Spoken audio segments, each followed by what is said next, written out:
first pitch. Stepping into the batter's box is Corey Adamson. Welcome back here to Cooper Stadium. A little bit over 7 o'clock, as we suggested it may be.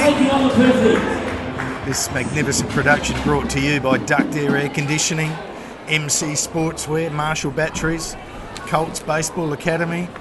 A couple of beautiful personal pledges from my mate Craig Watts and my other mate Shane Bennett. And I'm just joined here by Craig, who's been doing some babysitting duties and a little bit rushed, but great to have him back on board with us here again. As Ruzic prepares to deliver to Adamson, throws another ball for a 2-0 count.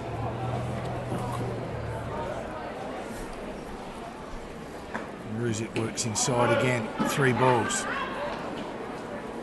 Big fella, been doing a lot of pitching for a lot of years, and not saying that things are working towards the end, but he gets one inside for strike 1. They were looking to, I think, push him into the pen this year and use him through middle relief and whatever out of the pen, but just due to a couple of people not here, he's been thrust into starting duties as Adamson slams that ball into left field to the fence again for the many times for the Perth Heat.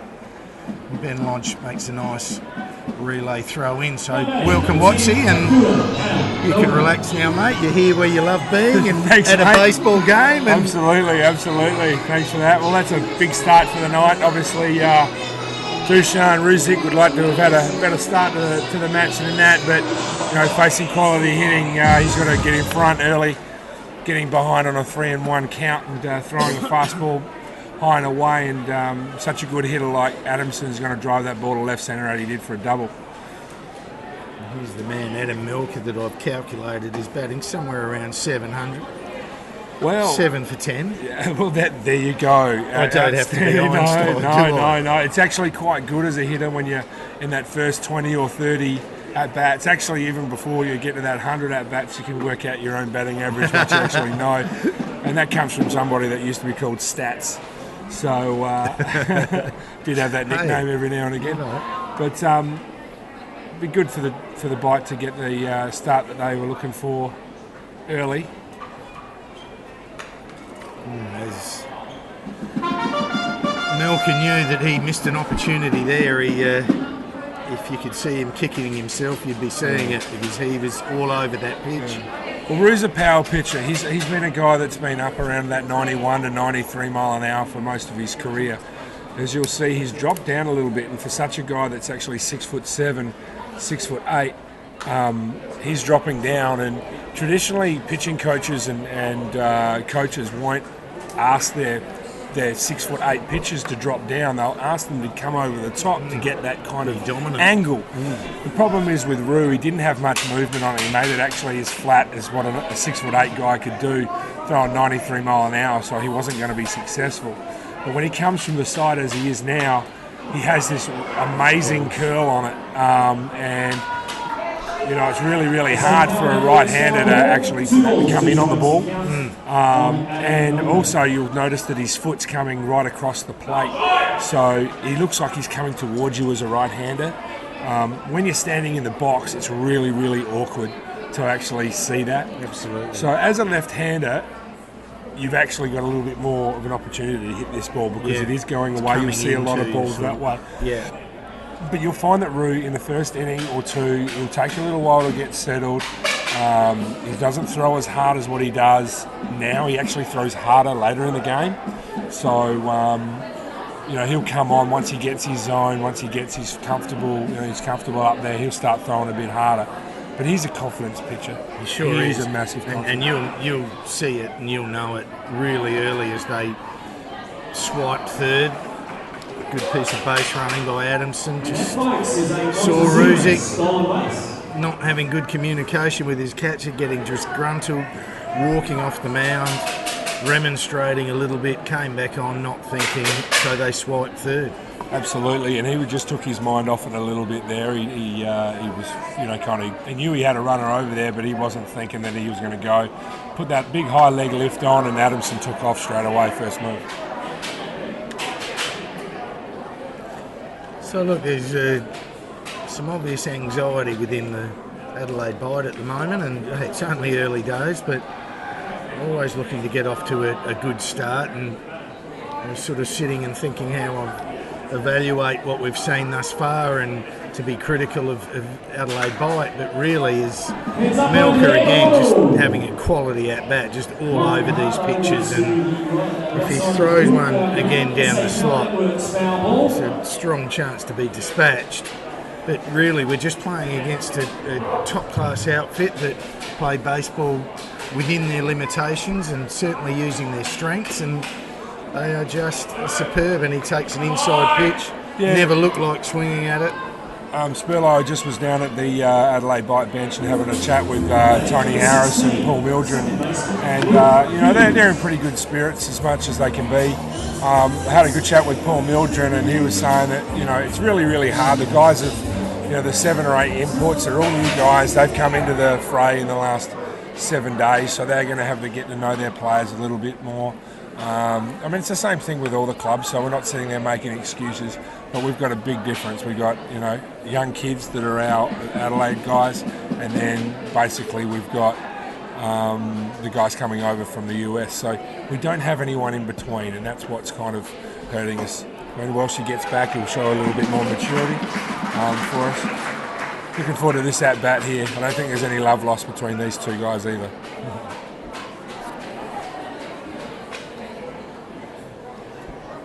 So Luke Hughes to face Ruzic with a 0-1 count.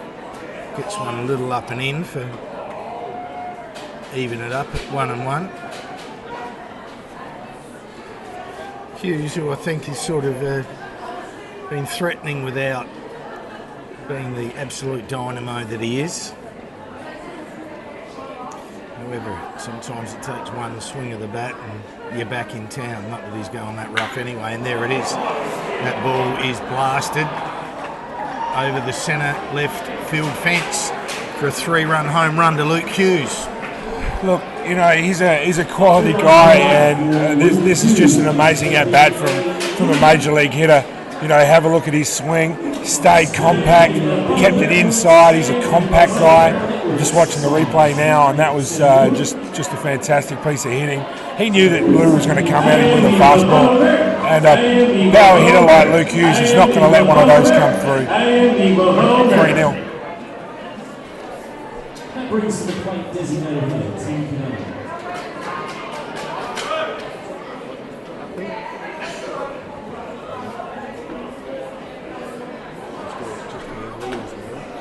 Yep. So Perth Heat just fly to a 3-0 lead. Ruzic, and that ball again is hit exactly where it is, and Kate Bread laps it up and makes it out.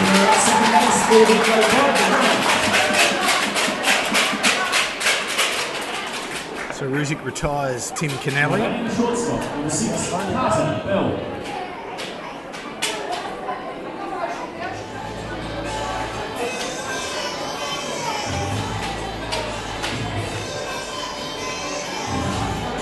If I put my mathematical brain into gear, I'd say this team's probably hitting about team average high 300s. And he rolls over on that one to shortstop, and Creswell attacks it and makes a good play. Brings to the third baseman, number 5, Josh McGee. So Josh had a little bit of a quiet night last night, but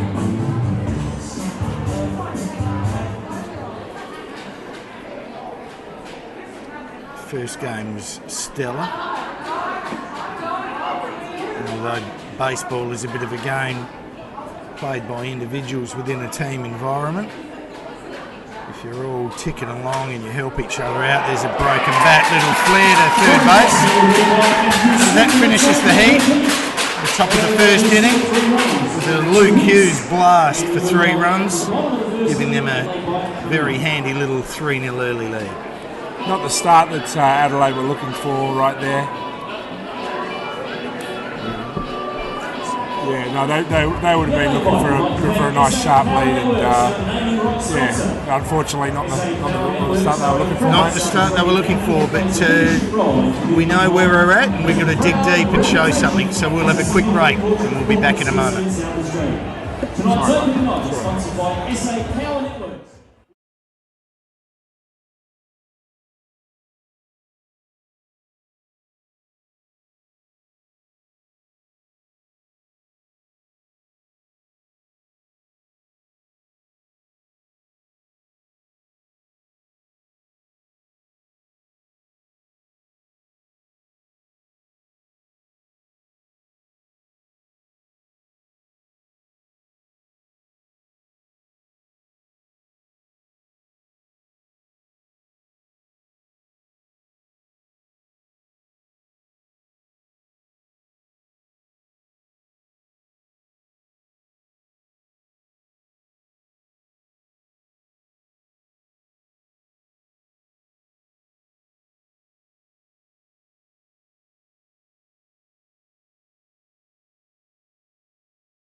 So welcome back, everyone. Remember, if you're stranded on the side of the road, you've run out of battery power, ensure that you holler for a marshal. Heard from Beachy today. Did you? I did hear from Beachy. I don't think he'd be listening though.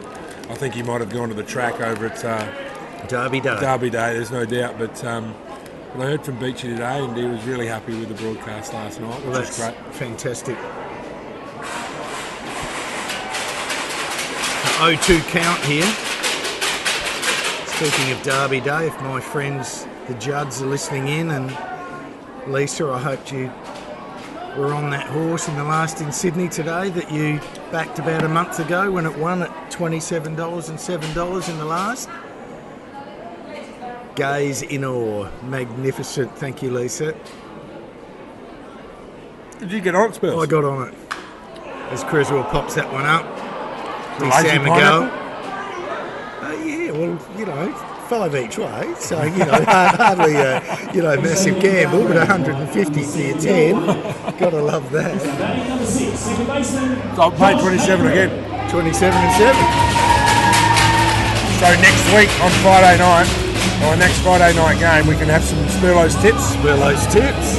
Spurlow's tips. Are we allowed to do that? Well, I can't see why not. All right. I mean, not that we condone. No, well, you just gamble responsibly. That's right, gamble responsibly. $5 each way. Tagline. Very responsible. That's right. Back to the baseball.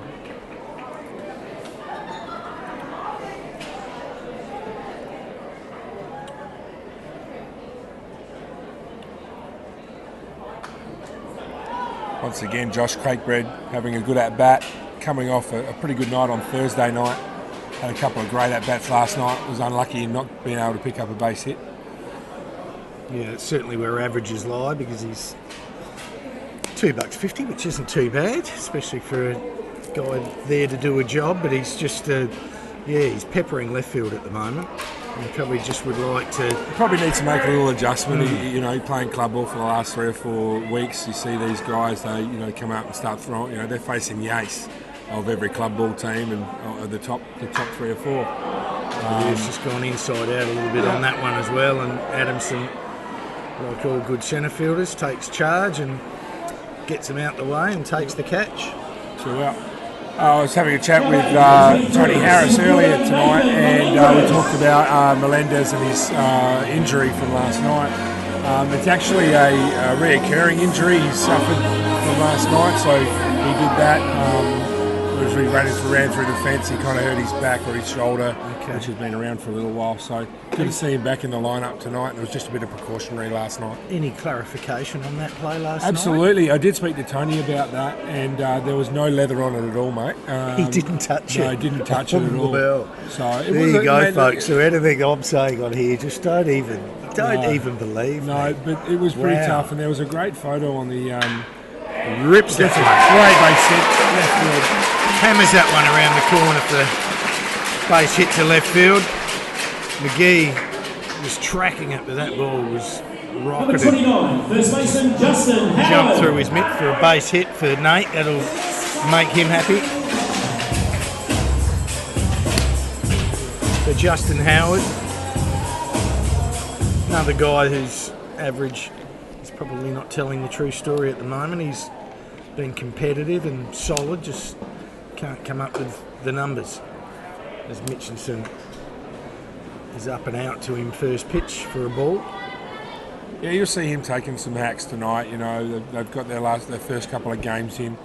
They're not going to win the series. Adelaide bited down 2-0, so they're just going to come out and try and get some base hits tonight. Hopefully the pitching staff and the defence will be able to hold them back. But good to see these guys have a few hacks early. Fantastic crowd in tonight. Every Absolutely. time our Wood Street stand is filling, we know that we have a decent crowd on our hands, and we've got a fair few in the Shark Tank as well, which is the little boutique area for the hobnobs that get down to ground level, and they're catered for, and drinks, and have a great time right near the Adelaide bullpen, which is quite exciting, and someone's warming up to hear that ball smashing into the leather. So it's really just magnificent night here. It'd have to be still 24 or 25, just dead still as Howard just a little inside out and pops it up down the left field line. And that is a routine outfield catch taken by left fielder Adam Melker. No score for the bite, so it remains Perth Heat 3, Adelaide Bite 0. We'll be back very soon.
Number 11, first baseman Alan Samigo.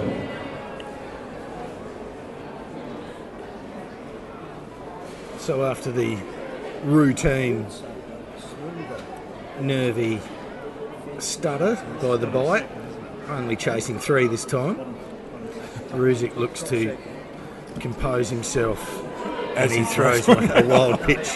Ruzic's going to outside. do that, and you know what? That's when he's actually quite effective. If he's got some control, we've always said to him, "Hey, waste one." That whole nuke Lelouch kind of situation.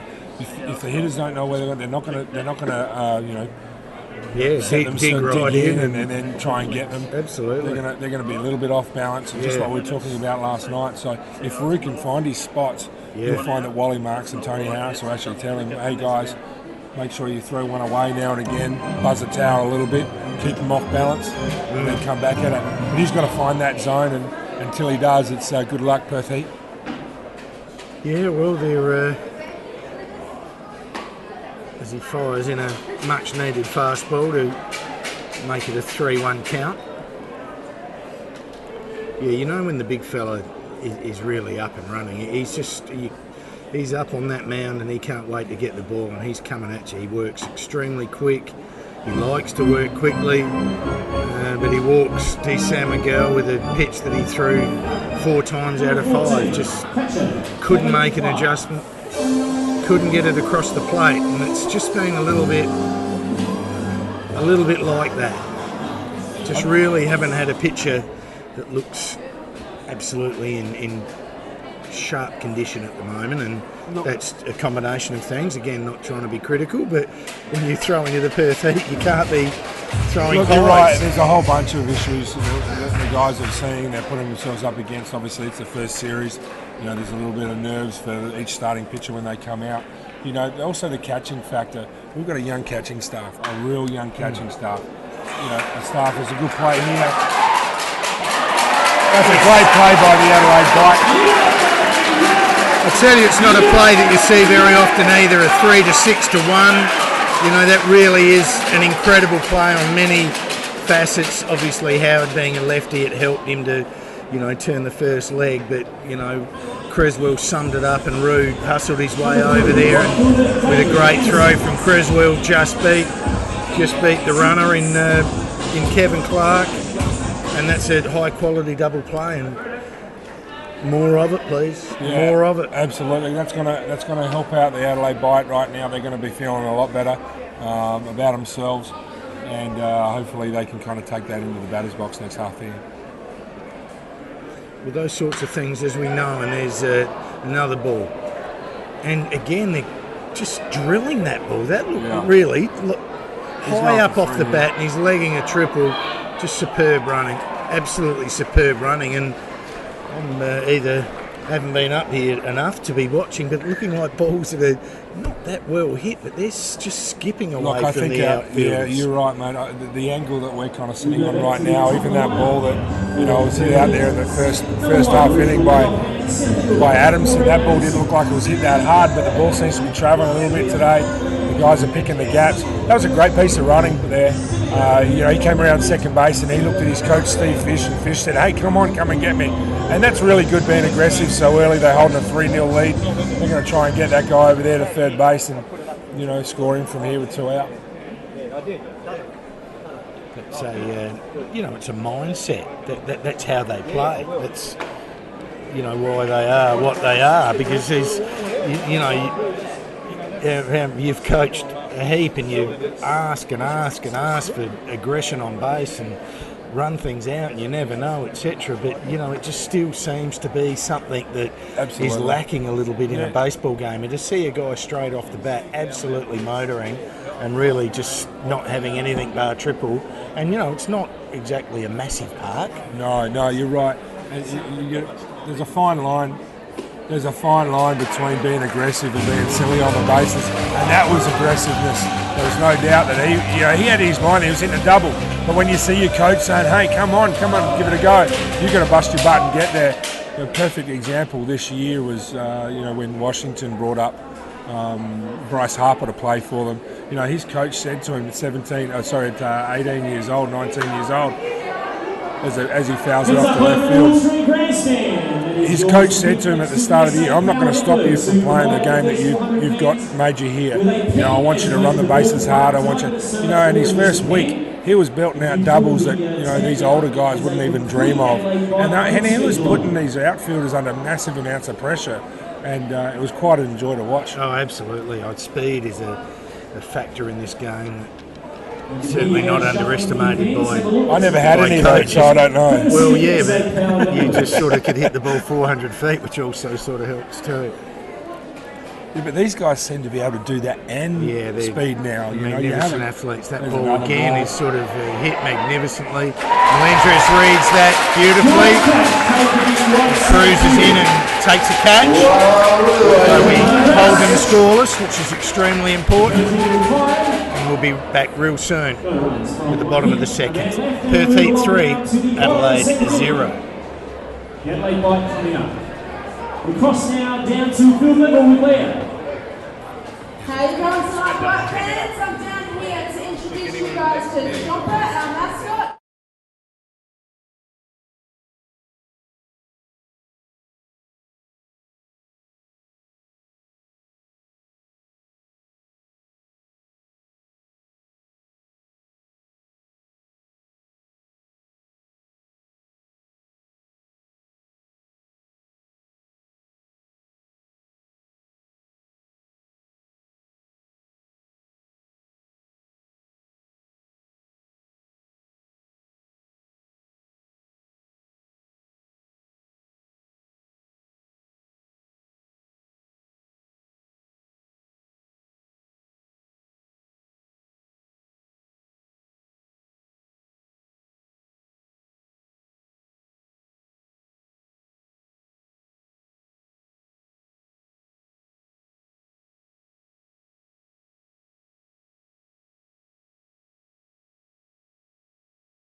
And Matt Smith comes to the plate to face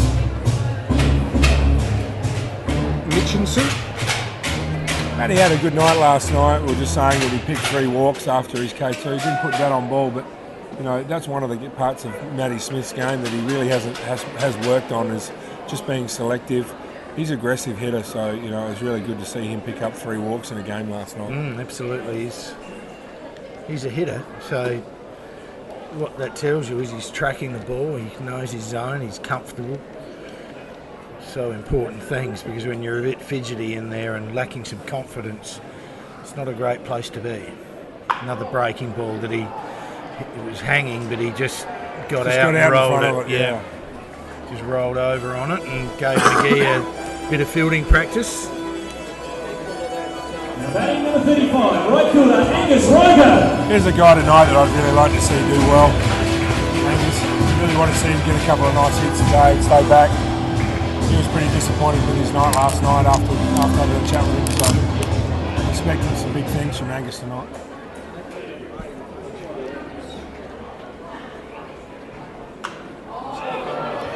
Heads up folks, that one will be coming down.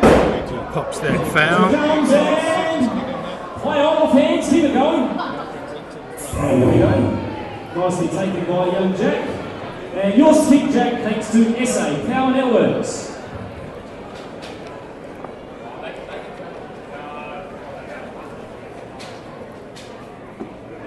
Little sinking pitch for a ball. So 1-1. Mitchinson, another tall right-hander from the Perth Heat. And just mass produce them. Bring them on. 6-3 or forget it. Apart from little D. Sam McGill, of course. Oh, and there's another tough ball for McGee. And in the process of knocking one down, he then panicked a little bit with his throw and threw it over the top. So he gets moves to second base on the error. Yeah, that ball was hit relatively hard on the ground, and in fact it was actually hit very hard. Just looking at the replay there, and, he made the most of it. It's a real tough position, especially this time of the year. After coming back after the football, the field is just a little bit interesting to play on, to say the least. Well, I know I mowed it I mowed it earlier in the week, and it's Ben Lodge pops a high fly ball to the right field line, that taken well by Anderson. Fired into his cut-off to stop Roger from tagging up and progressing to third.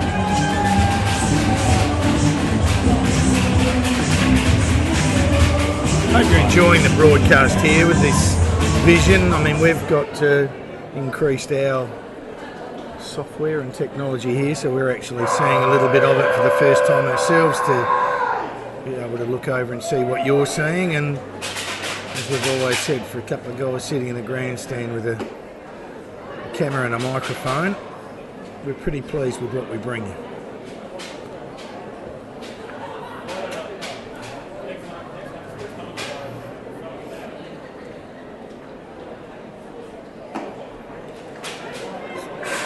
Mitchinson with a heavy fastball outside. It looks like he's got a bit of movement with his fastball.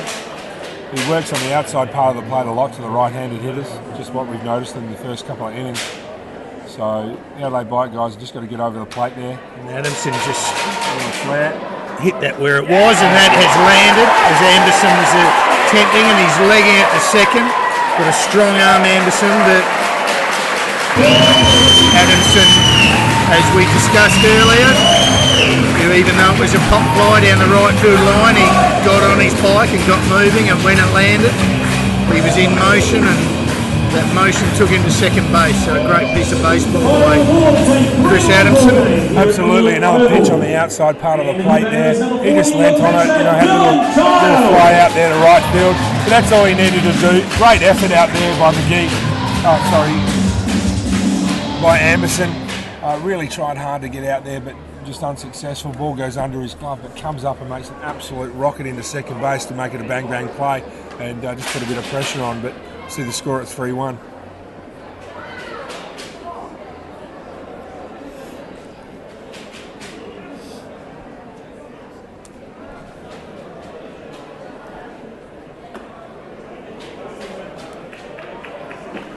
So 1-1 on the catcher tonight, hitting in the 9 slot for the bite, Dylan Child, who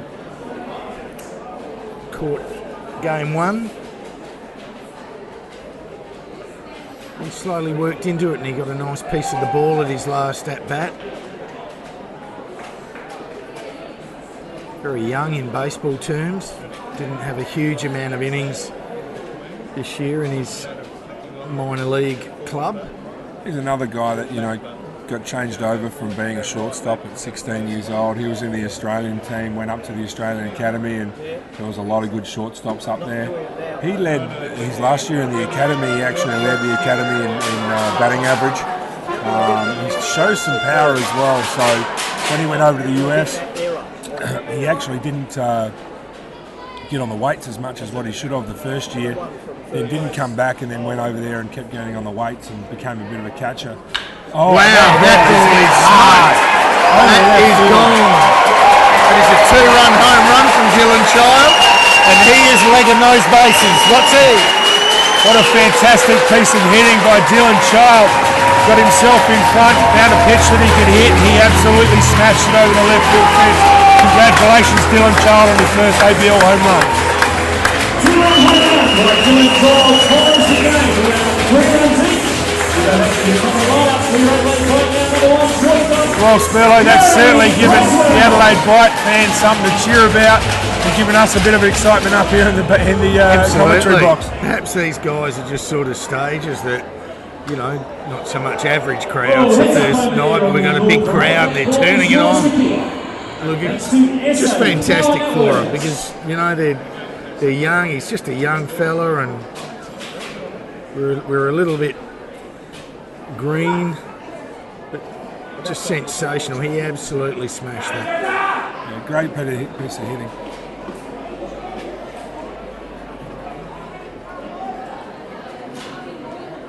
So back to the top with Creswell as Mitchinson delivers. Gets a pitch a little bit up and out. 2-1. Creswell has really been solid. Just lays off of that, and sometimes you just can sense something. All of a sudden they're taking pitches that they were either swinging at or rolling over on, and they're putting additional pressure on Mitchinson. And again, that didn't miss by much, but he's making him throw strikes. And at the moment, you know, Scott's having a little bit of a struggle, but early days. Well, it's good to see the shoe on the other foot at the moment. Spurlo, you know, hitting's contagious. We've said it once before this weekend with the Perth Heat, with them hitting. Now we're seeing the Adelaide Bite with their turn scoring 3 runs here in this top of the fourth, the bottom of the third. And this would excite the Bite. They've been looking for something to give them a bit of a spark and to, you know, compete and have the score at a level where you're right in it. And once again, Cape Bread lays off a pitch inside for ball 1.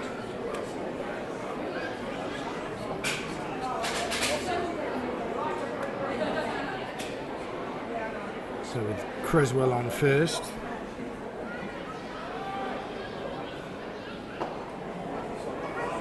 And there's a strike on the outside edge. Even it up at 1-1.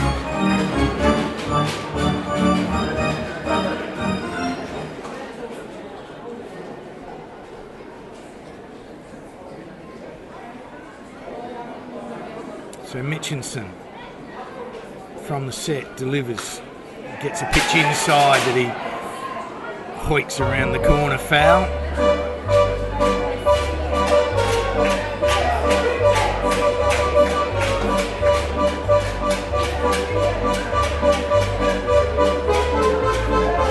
As they continue to roll in here to Cooper Stadium, everyone's having a great night.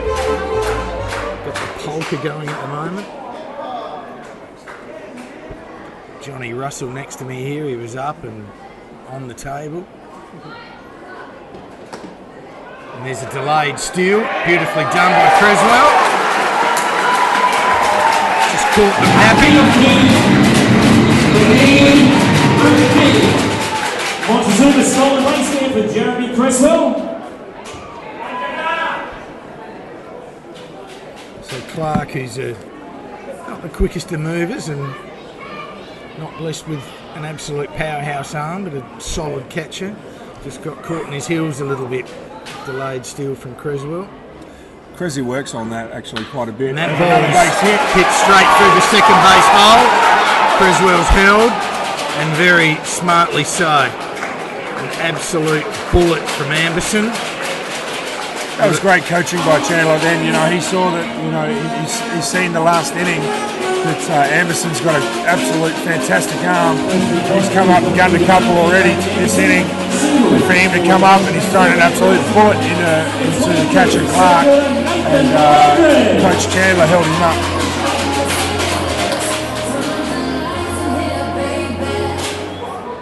It's a good opportunity here for the Adelaide Bite with their import.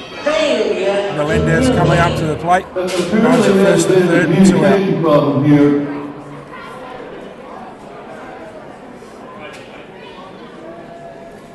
So they perhaps may not be doing anything here, just to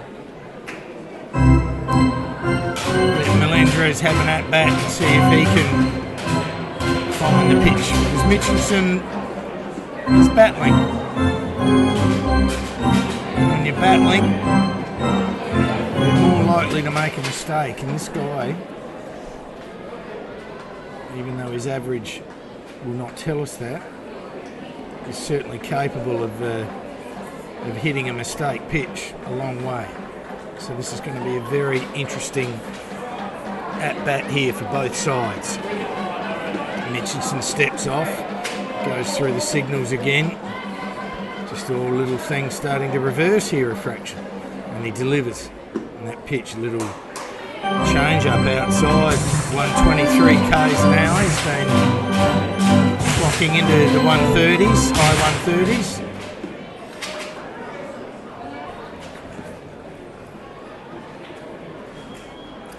I'm feeling something, Watsy. Sorry. I'm feeling something. As they pitched out, thinking that we may send the runner, but Bit of game plan playing by the two coaches. You know, trying to pick when Tony Harris is going to send his runners. No, there's 2 out. He's not going to ruin something. It's actually a bit of a silly call by the catcher. You got runners at first and third with your number 3 hitter up to the plate. You know, we're not going to waste getting an out at second base with a runner in scoring position with a go-ahead run. So really a wasted pitch there by the Perth Heat. Put him under pressure. 3 balls. So not that a walk will be critical here, especially with Melendez. I'm sure they won't be. Perhaps coming right down the pipe. And that pitch is up.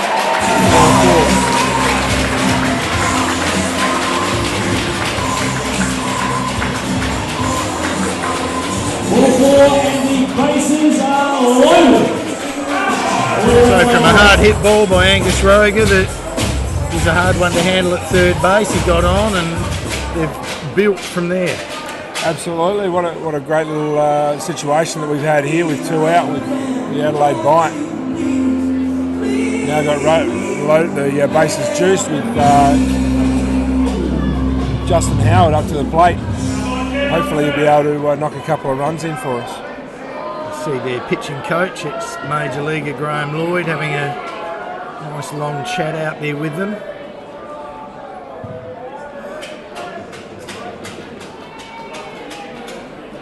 Umpire Blake Halligan goes out to break up the party. I'm sure Lloyd is telling him that I'm due my time and I'll take my time. I didn't know whether he was talking to his knee or he was looking up to him. He was that small. All the bases are loaded. So Justin Howard gets an opportunity that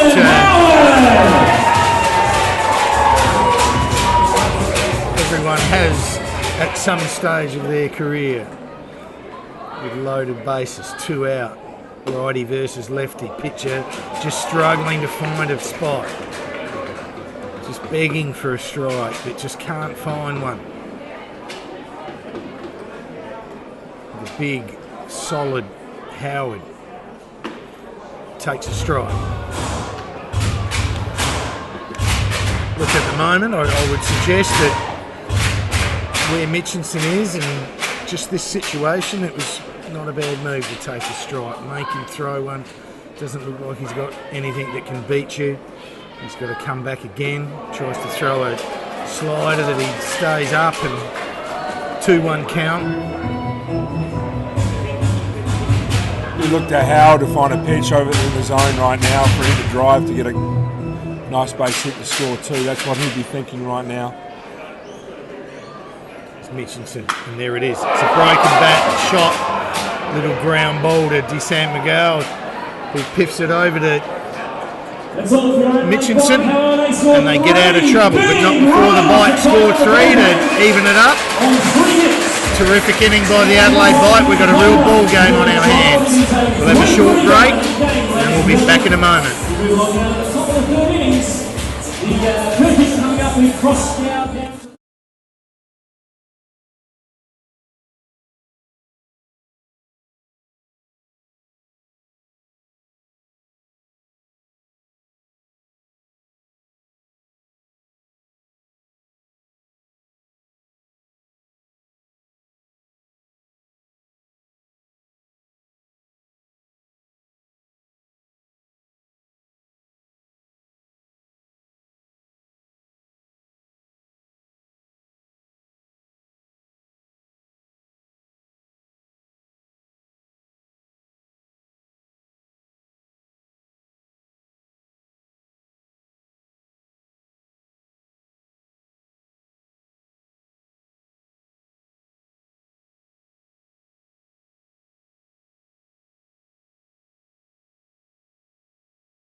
So welcome back.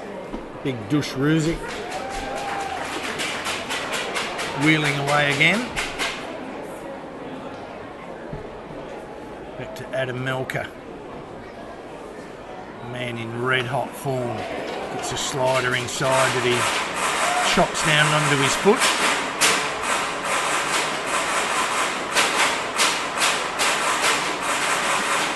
Looks like the Razors have been left at home with Adam, unless he's a permanent bearded one.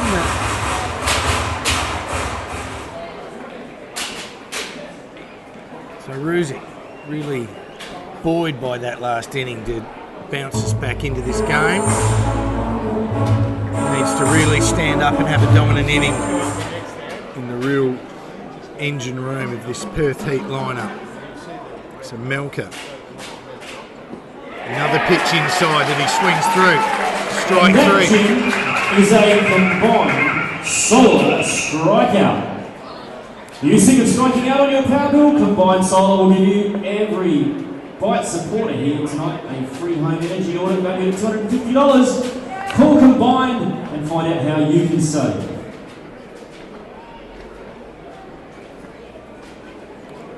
Light's just kicking in Wood here. Hughes. Just magnificent conditions. Ruzic looks like he's in a little bit of rhythm. Found the outside edge with that slider. That's his regulation pitch. It's Hughes swinging through that one for strike 2.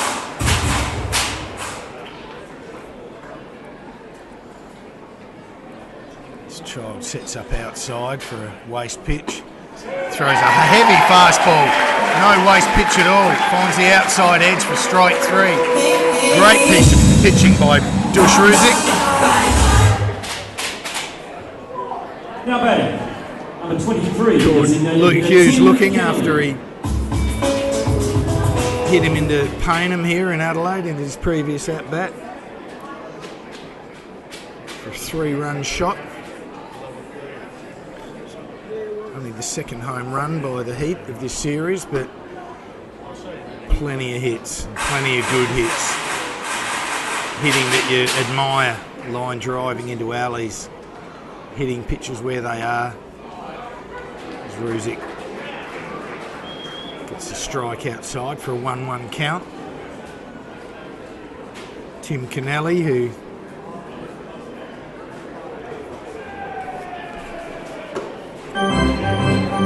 DH'd game 1, closed game 2, and he's DHing again. What a player. What a player. So Ruzic delivers. Low.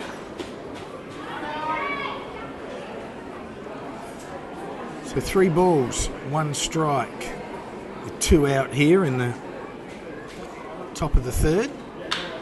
Ball's hit hard, third base. Matt Smith takes it, makes a nice throw to Howard. And the wheels are starting to turn for the Adelaide bite. Getting a little bit of rhythm, a little bit of confidence. We'll have a short break and be back in a moment. All right, guys, I'm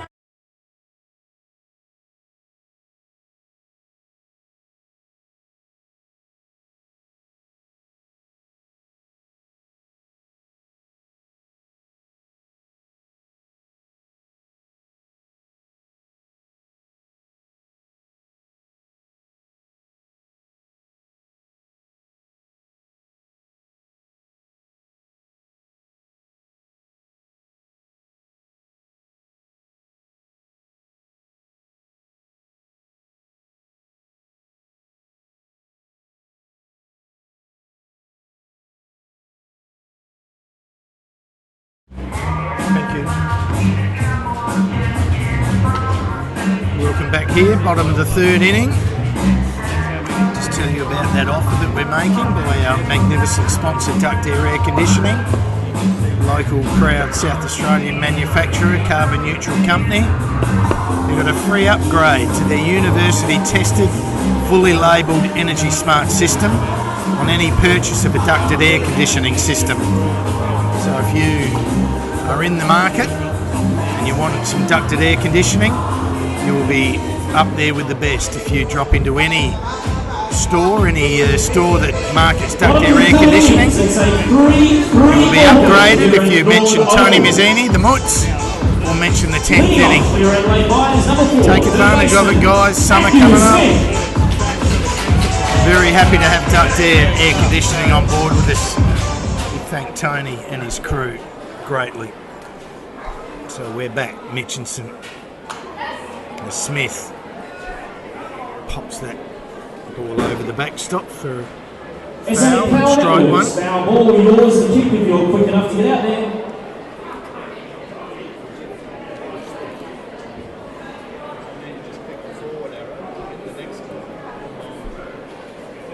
Interesting to see how Mitchinson rebounds. Oh, he hung another curveball that. Gee, that was 5 metres away from being a home run. As we spoke about last night, Smithy has that tendency to come around the ball a little bit. He sees the ball come into the zone early, which we'll do. Just watching the replay now, it's a very long swing that he had. So, coming around on the ball. Good piece of hitting on the outside edge to protect. That was your card, Jim. Never an easy position to be in, an 0-2 count. You would suggest that this pitches of this quality would have something nasty, as Mitchinson tries to get a slider across there, but again Smith does everything possible to get something on it, and he succeeds, so he hangs in there. All of the old adages from your coaches to shorten up and cover the plate and keep it short and drive the ball, and he's looking like he's trying to follow suit as he fouls another one.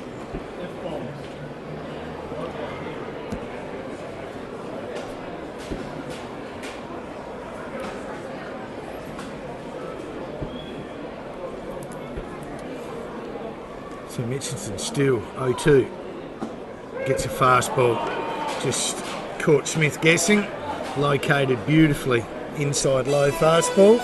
Too good. Yeah, Mitchinson came back down and fought pretty tough against Smithy and came up with the goods there. Perth have got a lot of pitching to come back into this lineup too, which they'd be ruling and really looking forward to. You know, they've got guys like Warwick Silpold and there's a few other guys that are coming back from good professional years, and they'll be looking forward to what they've got on offer. Not only they've got some hitting to come back into the team as well, but so they'll be looking forward to what they've got to come back into the squad moving forward into this season. Absolutely. I mean, it's pointless me saying they're a powerhouse because that's what they are, but more importantly, it's the attitude that they play with, and seemingly the morale within their group, and they're just, you know, a complete little unit, really. Or a big unit, because they have some big boys out there as some well. big lads. Still, here we are, 3-all. Bottom of the third, the pitch is inside.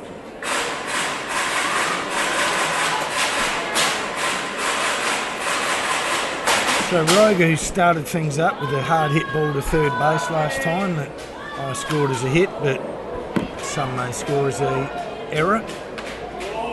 Fouls that one on the Cooper Stadium towards the stunning screen that we have here. It is a really good screen that we do have here at Cooper Stadium. You know, there's not a lot of clubs that would have a full colour digital screen that's been available. We have been donated that screen for the year, and we thank those people that have. I haven't got the company right now, but I'm sure the Adelaide Bite and the crowd would appreciate that. All foul balls that make their way into the crowd are yours to keep, of course, thanks to SA Power Networks.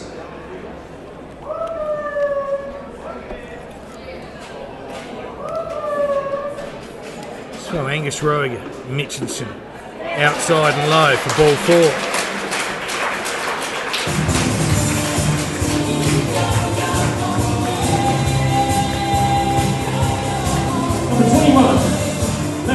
Ben Lodge. So a guy like Benny Lodge, you know, that as we've discussed before, and he's doing a good job as a utility and rousting around the place, but you know, not looking out of sorts there at all. Getting his licks in at the moment, you know, not finding some safe hits, but you know, really looking quite dangerous. And I would suggest just the type of character that he is with a guy like Child that hit a 3-run bomb, that, you know, it'd inspire him a bit and make him want to get on board with him as well and lift him, and let's hope he can maybe pick up a couple of hits tonight. He'd do the world for his confidence as he takes a pitch up high for ball 2. Yeah, Ben's a very much a confidence guy. Hasn't had too much opportunity over the last couple of years, but he's a workhorse. You know, he's always out of training, always at the gym, getting better and stronger every year. And for him to get the opportunity, and Tony Harris sticking with him for the 3-game starts, has been fantastic, because he could have actually, you know, sat him down last night or tonight and said, hey, we'll give someone else a chance, put someone else out there that's going to, you know, maybe add something different. But he kept him in the lineup tonight, which is good for his confidence, and just shows as a manager or as a player, that the manager's got your back, and he understands what it's like to come in your first couple of games and struggle through it. But once he gets that first base hit, it's going to be great for him. So Mitchinson throws a 137k fastball, only low 80s.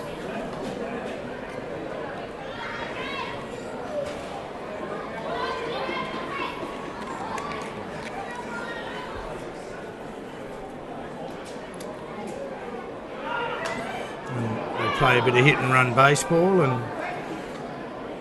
Roger got moving, and Lodge did what he had to do and protect. He stooped that one up to 141, so he certainly got into the mid high 80s there.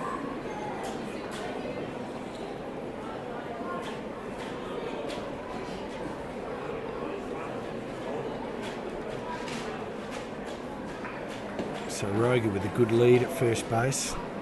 Mitchinson to Lodge. Pops it infield. Carter takes control, takes the catch. It's a second out for the bite here in the bottom of the third. Number 30, designated hitter, Chris Adamson.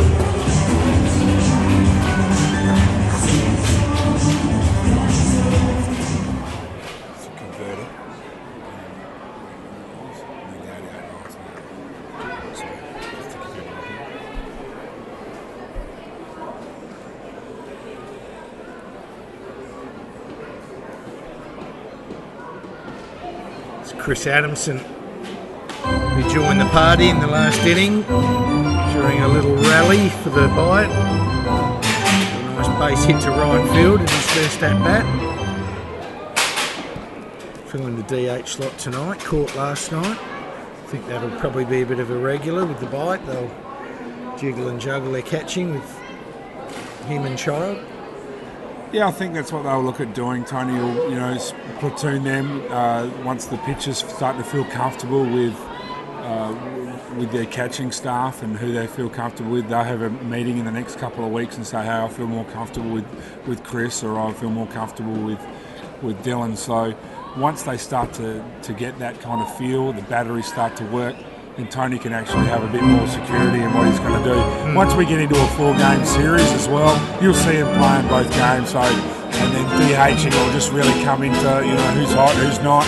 You've got Steph Welsh to come back into the lineup, so that'll probably move Matthew Smith into the DH role if Benny Lodge is starting to hit the ball well too. So, we got some good things coming through, but we are young, and we're going to be all right in this year.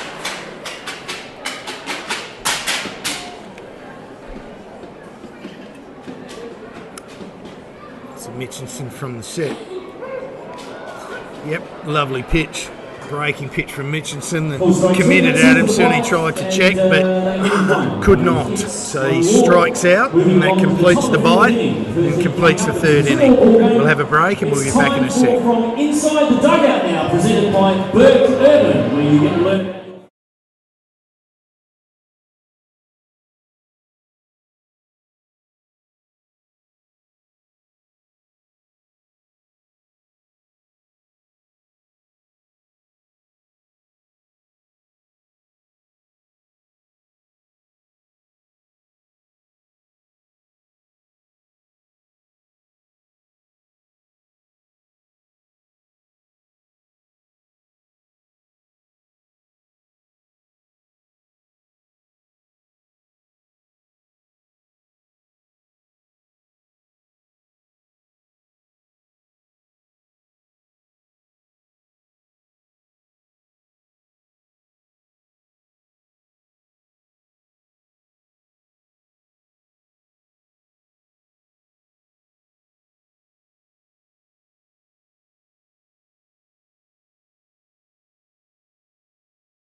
Top of the fourth inning here, Saturday night baseball at Cooper Stadium.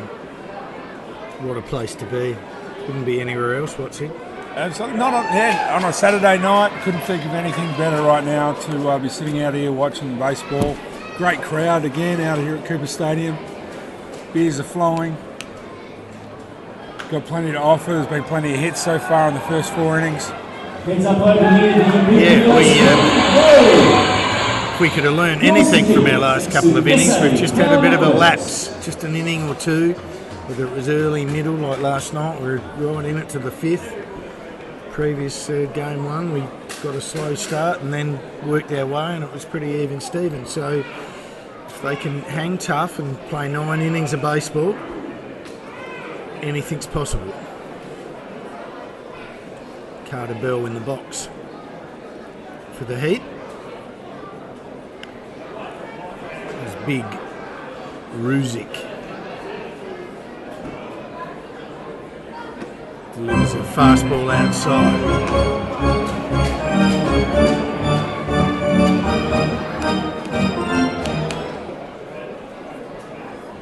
A lot happening this year around the ground. We've got a lot of young media students that are assisting and adding with and there's a great pitch that caught the outside edge.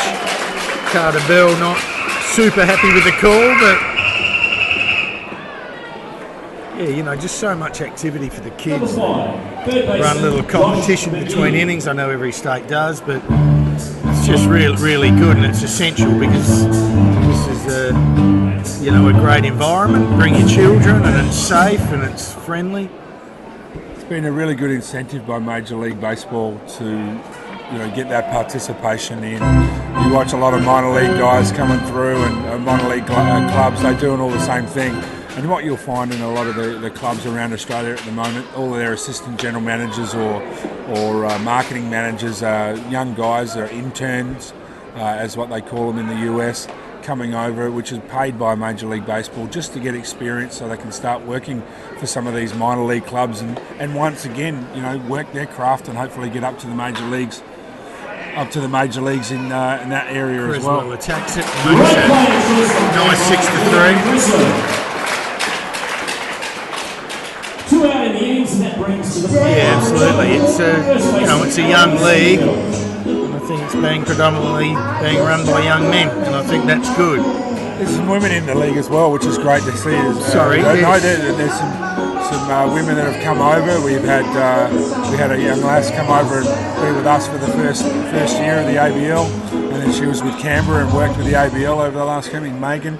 So there's been a couple of women that are working too, and you know, we've got some great girls working for the club right now in promotion. So not only for the guys, Spurlo, but the women are coming out in force as well. Yeah, you know, that's what amazed me watching the playoffs. Just how many women in the crowd. They absolutely loved it. And there's a good pitch. He's found his range. As you said, it probably takes him a while to really get that radar right and get his release point correct and just be comfortable, because right at the moment he's wheeling away and there's no erratic pitches that we were seeing in the first inning or two. He's zoned in. I think the 3-run little bomb might have G'd him up. There's a change-up that's a great pitch. Great pitch from Dushan. Alan D. San Miguel.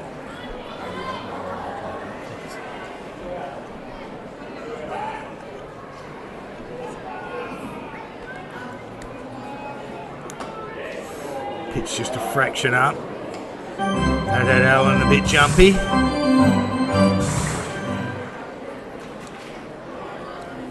And there he is, the big fella, just up there, just waiting, ready to go. Delivers. Gets a pitch outside. That fills the count. 2 out, top of the 4th. Super game of baseball at the moment, 3 apiece. Hope you're enjoying it. Brought to you by the 10th innings. Whoa, look out, coming down, and yours to keep. Thanks 10th innings, we'll be doing a monthly program, Craig. Do our first at the end of November, where we'll review the month's play from the bike. We do a local wrap, have a bit of a look around, a bit of fun stuff with the media crew here. Not sure how long it'll last. There's a broken bat to Creswell at shortstop, and he makes a 6-3. So we'll talk more about that as the month progresses. But the score remains at 3 apiece. We'll be back with the bottom of the 4th in a moment. Tonight, guys, make sure you keep cheering. But we've actually got a special event right now.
Leading off for your Adelaide by number 40, the catcher, Dylan Child.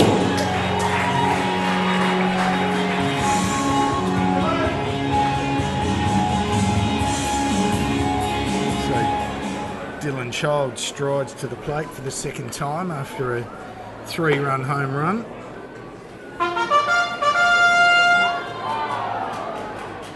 Two-run home run. My co-host and man that sits above me tells me, which is very nice.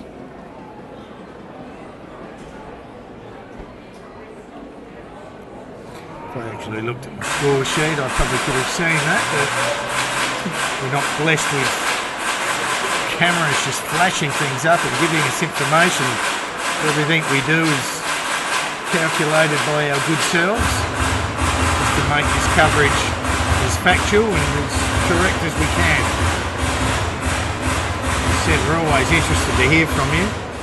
Live baseball at the 10thinnings.com.au. We might be a little while getting to it as Dylan foul fly. And on the second bounce, yours again thanks to SA. Just so encouraging for us to read emails from people all over the world. Just goes to show the power of the web.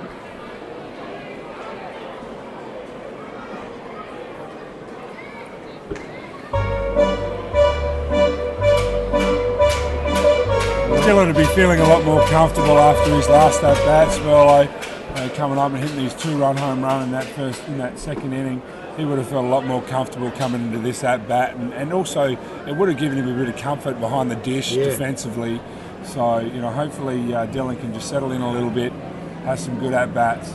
Well, it's been noticeable, Craig. He early Dush was a little bit edgy, and he likes to throw what he wants to throw when he wants to throw it, and they just don't like to have miscommunicated. But all of a sudden it seems to be working beautifully, and look, the young fella, fair enough, it's a big job behind there, big job.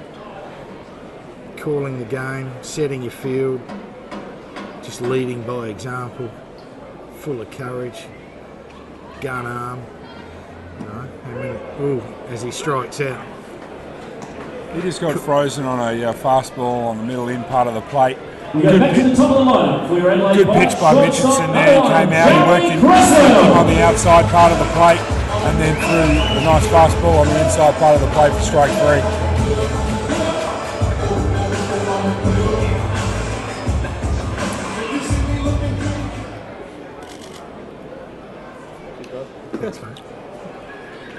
Get the cameraman. The cameraman, he's the brains behind it. Oh, just laughed it off. Well, we just got our photo taken by a lovely media group here, and the hard workers got forgotten as Criswell flies out to right field. Number 6, your second baseman, Josh Capebread. And we did see Ryan come up here then to the media box, but do yourselves a favour and go onto the Adelaide Bite website, the one that you got onto when you came onto our coverage tonight, and have a look at the photo that he got last night of Melendez taking the fence down, and you can see the ball actually bounce off the fence and come through. That ball is up hit and hard. under that by Josh Capebread, but again he just flies out to right field. Too easy for Anderson, so the Heat can relax and come back in the top of the fifth and see if they can add to their 3 runs and get the lead back. We'll be back in a moment. A very, very special thank you to Scouts SA. Have a big hand for Scouts SA. Fantastic delivery of the first pitch. Welcome to the ball, everyone, to the Scouts.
Welcome back to the game here at Cooper Stadium. Just reading a couple of emails that we've received, and we really appreciate your feedback. Thanks, Trevor Walters and the Perth Heat Sonics. We're glad that we can hit you guys up with the best coverage possible while you're sitting back in Perth watching the game. So keep it up, and if you've got any questions that you want to ask us or anything at all, please keep sending your emails through.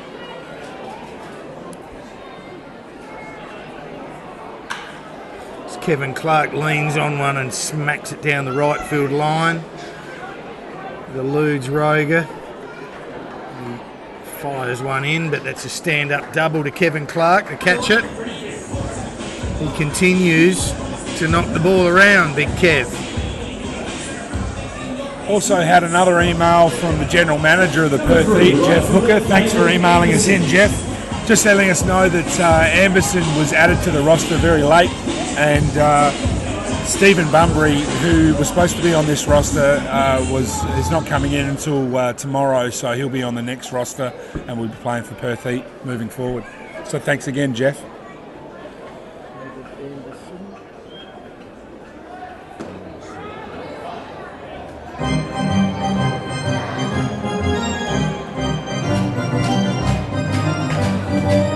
We've been given a couple of corrections from the Perth hierarchy as to their logo and things like that, which is great, so please keep informing us. It'll be nice that you could say, you know, thanks for bringing it, we're really enjoying it too, and actually give us a bit of encouragement as well. Thank you. As that pitch is hit straight back to Ruzic. Good pitch by Ruzic, coming back after a hard hit ball by Clark out to right field.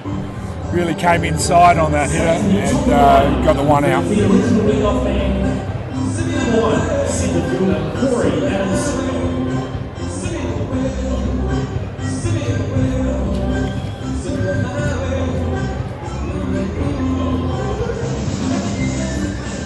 Back to the top of the lineup here, Corey Adamson with a double to left field and a fly to 8. Clark on second. Adamson goes first pitch and fouls that one. SA Power Networks, foul ball.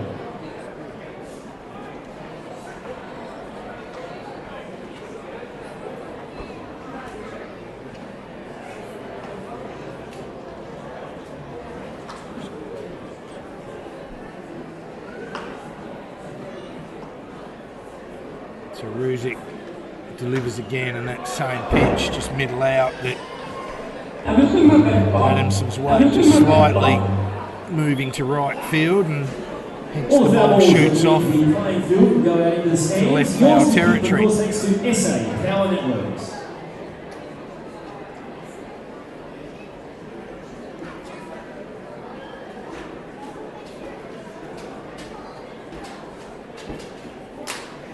So top of the 5th inning here, 3 apiece. As Adamson prepares to face Ruzic, who fires a heavy fastball in at 135 k an hour.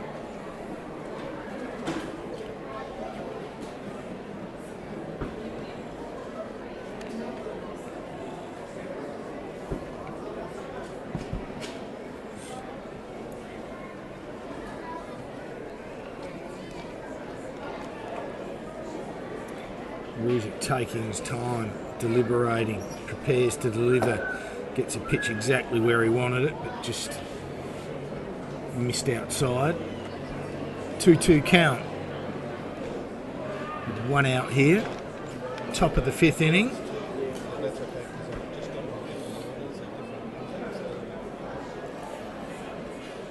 Perth Heat at the top of their lineup here. Really grand opportunity to forge an inning and move ahead, as that pitch again is outside.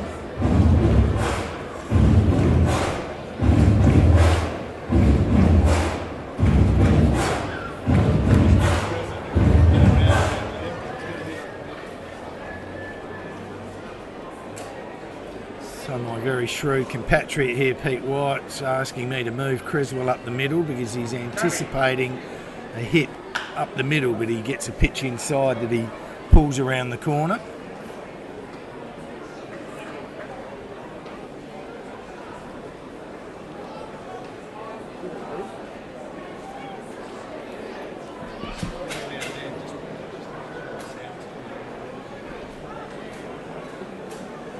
So a little lull here, just a minor little lull as Ruzic gets that one outside for ball 4. So Adamson gets himself up a walk, and Perth Heat now have runners on first and second with 1 out.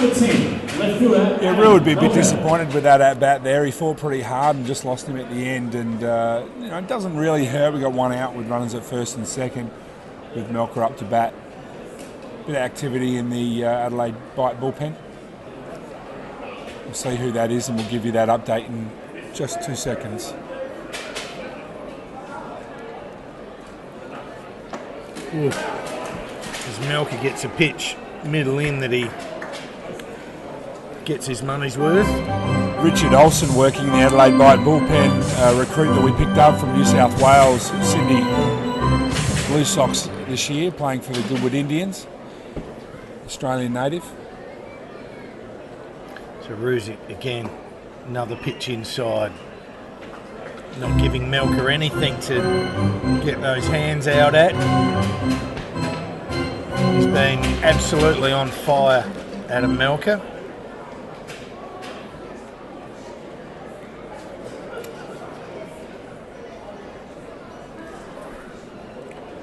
So Ruzic delivers again, gets that one down the middle. There's a line drive catch to Capered, who then relays the ball to first base for a double play, and an absolutely sensational piece of baseball. Josh Capered really showing his defensive skills. going to his left on a ball that was scorched by Adam Milker. Comes out and throws off his backside over to first baseman Justin Howard to bring up the double play. Just watching the replay then, and that was a fantastic play by Josh Cakebread. The Adelaide Bite going to the bottom of the fifth with some momentum. Hopefully we can pick up a couple more runs here. Well, I've got you. I'll just tell you again about MC Sportswear there near the corner of Port and Woodville Roads. Go and see Grant McCarran there. All your baseball needs. You've got equipment, apparel, knickknacks, bits and pieces, batting gloves. Doesn't matter what you want. Go and see Grant. Friendly store, friendly place, good prices. Go and see MC Sportswear for all your baseball and softball needs. We'll be back in a moment.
So welcome back everyone.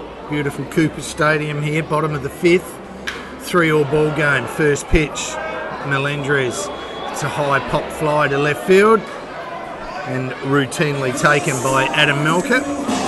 Not a bad time to come out swinging in the first pitch. He just got a little bit out in front of it. Number 29, first baseman Mitchinson just took a little bit off that and popped it out to left field, but you know, he was trying to be aggressive coming up and hitting that first pitch, and really well done by Mitchinson.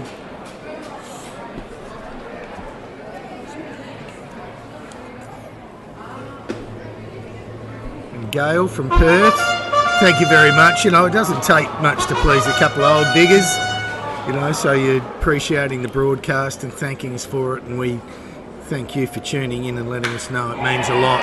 As Howard's lifted one out to centre right field. Centre right even, but magnificent piece of the ball by Howard, probably the longest or nearly the longest part of the park, and again he continues to put some good lumber.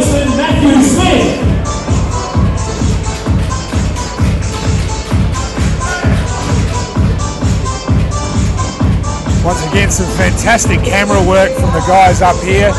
Peter White showing us now just exactly what we've given the coverage that we're showing everybody around the country and around the world. And some excellent coverage there, so well done, Peter. Absolutely. I got to pump that guy's tyres up. I tell you, he's the brains behind this. Everything that we've got here and bringing to you, we're hiring a camera because we weren't happy with the quality previously.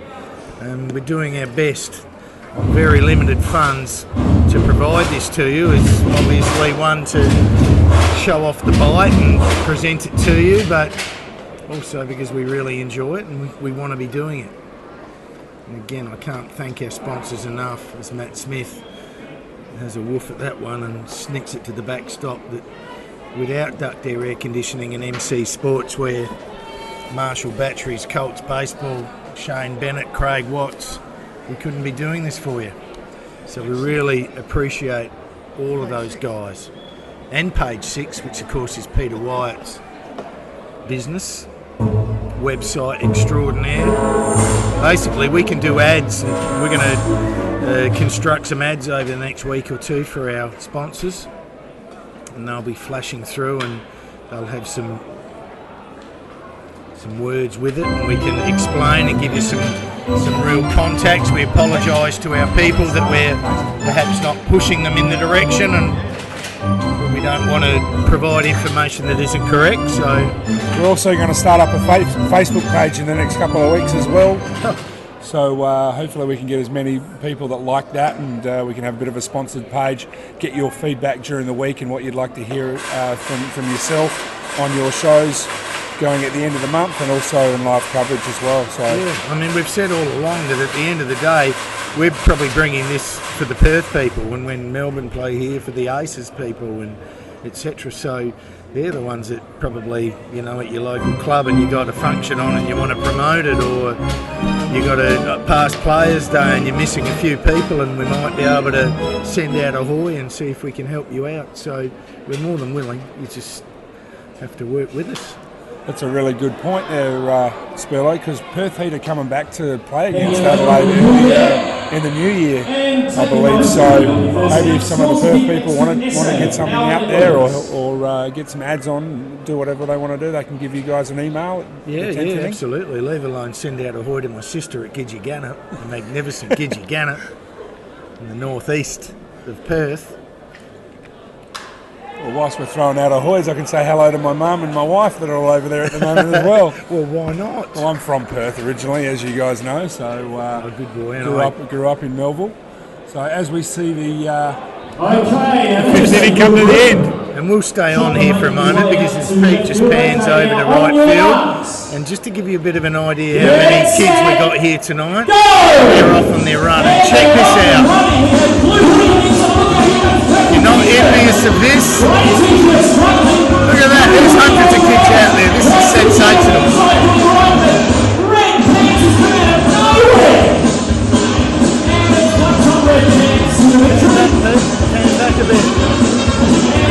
Hey!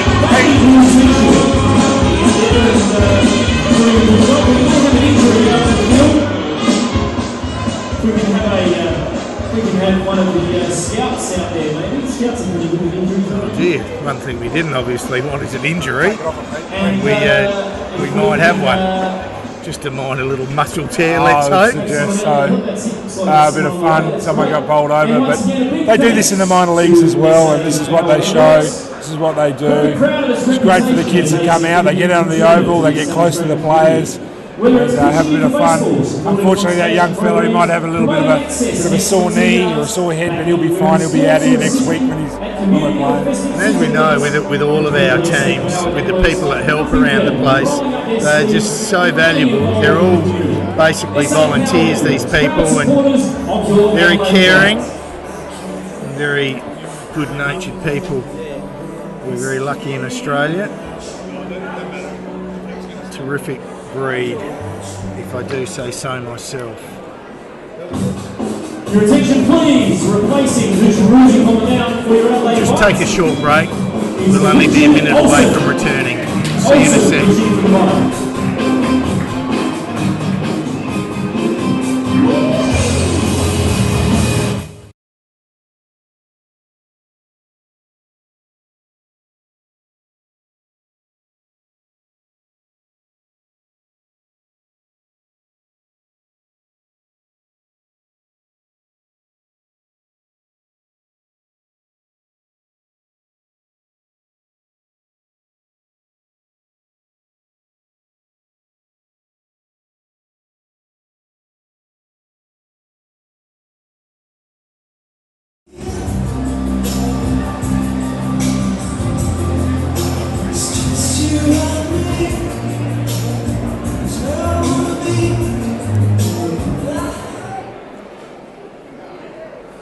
So Richard Olsen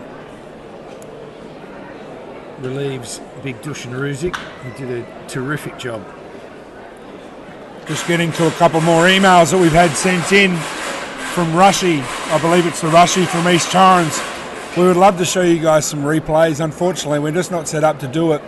With the delay that we've got available from us, we can see the replays ourselves, which actually helps us out. So it's a bit more for our benefit than in your benefit at home, which we do apologise for, but if we could, we would love to show you guys some replays.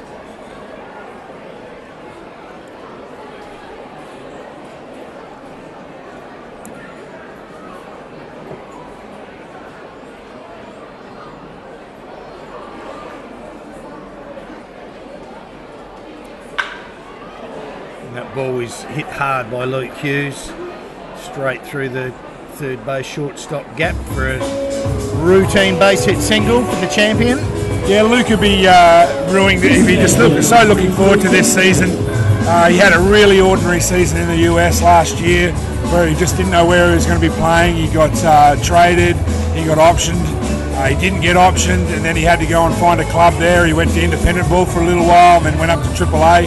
He was a little bit lost, so he'll be looking to get himself back over to the States and get another major league contract, if not maybe play in Asia. But the only way that he's going to do that in the next 3 months is by dominating, and he certainly started off pretty well this season. Just to put a bit of a line through Dusan Ruzic, he had 5 innings pitched, 5 hits, 3 walks, 3 strikeouts, 3 runs. So all in all, against the power of the Heat, get into the middle of the game and giving up 3, it's pretty solid from the big fella. So an excellent effort. I'll give you Mitchinson's as they attempt a double play and complete it. Another classic. 1-6 to 3. Just Jeremy Creswell, the man who debuted for Australia last week. Really a quality young shortstop. Yeah, great play by everybody there at for the Adelaide Bite. You saw that play there. You saw a great slide by Luke Hughes, a very professional slide going into second base. Wasn't going in there with any malice, just trying to break up the double play. Came in late, but Jeremy Creswell showed some fantastic skills, jumping over and throwing at the same time to bring up the double play. 2 out for the Adelaide Bite. Carter Bell swings through that one for strike 1. Just getting to another email that we've just been sent. Great to hear from Erica Hodge, an old friend of mine in WA. She's sitting over there with Ken McGee, the inaugural Perth Heat coach at the moment. So they're there. Oh. Well, that's a broken bat right off the handle and going to take a major league play. Matt Smith has come in on a slow roller and made a sensational play to get rid of Carter Bell and clean up the Perth Heat in the top of the 6th. That was a great play by Smithy there. He came off, broken bat up the line there, and he came in and it was a bang-bang play at first. Just getting back to that email, great to hear from Erica and Ken McGee sitting over there at WA, and Ken, your son Josh is doing a fantastic job, mate. You should be very proud. Good to hear from you guys. So keep them rolling in. We love to interact. We'll be back in a moment. Baseball League, the world leader in batting gloves. That was good.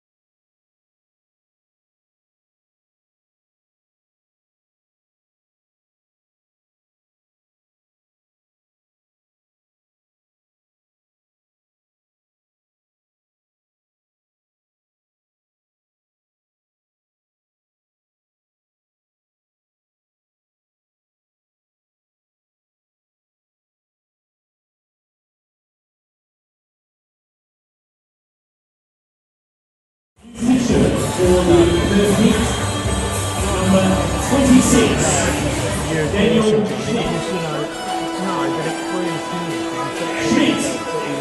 Pitching for the Heat.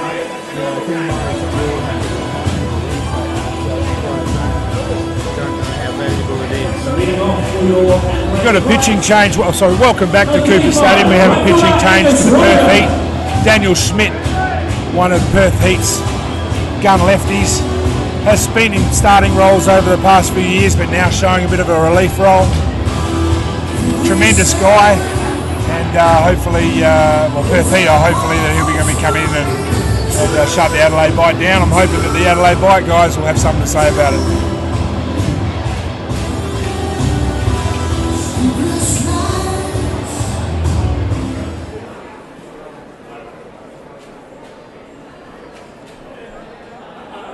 So Schmidt, another big lefty, another big boy who throws left.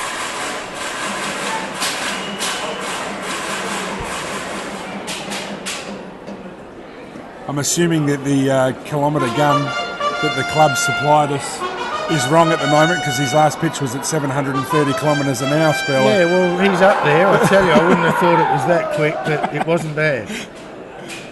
You're right. I look over there and I often want to say something, but well, Smitty's a very similar pitcher. Milliseconds. That's right. Like that. Smitty's a very similar pitcher to Paul Mildren, who we saw for the Adelaide Bite last night. He tries to keep his guys, tries to keep his opposition hitters off balance a little bit.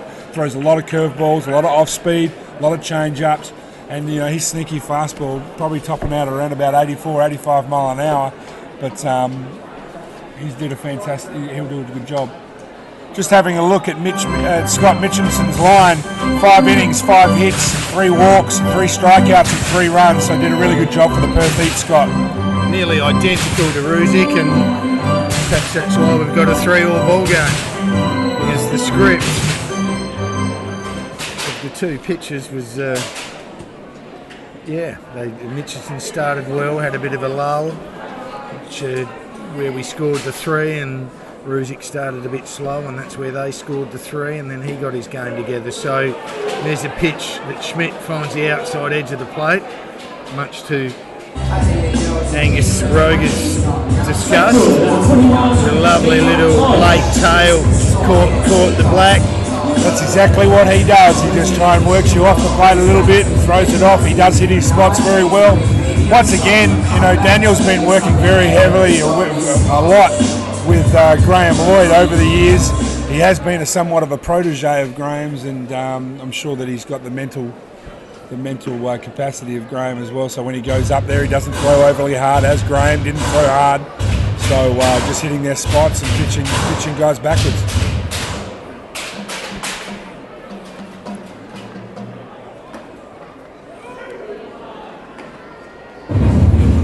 Another good pitch by Daniel. Just not coming down the centre of the plate, just working in and working out. Predominantly out at the moment. They're coming in here. Throws a breaking pitch. Great play. Superbly taken by McGee. Brings San Miguel off the bag, but he's agile enough to take the catch and quickly step back to just beat the running Ben Lodge. Great play by McGee. That was an outstanding play by McGee, going to his left side, pumping up straight away, making a pretty good throw over to San, and San being able to hold his ground at first base. So good baseball all round.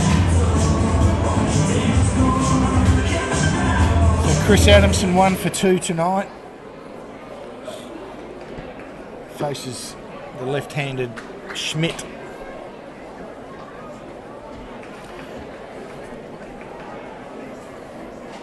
Perfect conditions, absolutely not a breath of wind.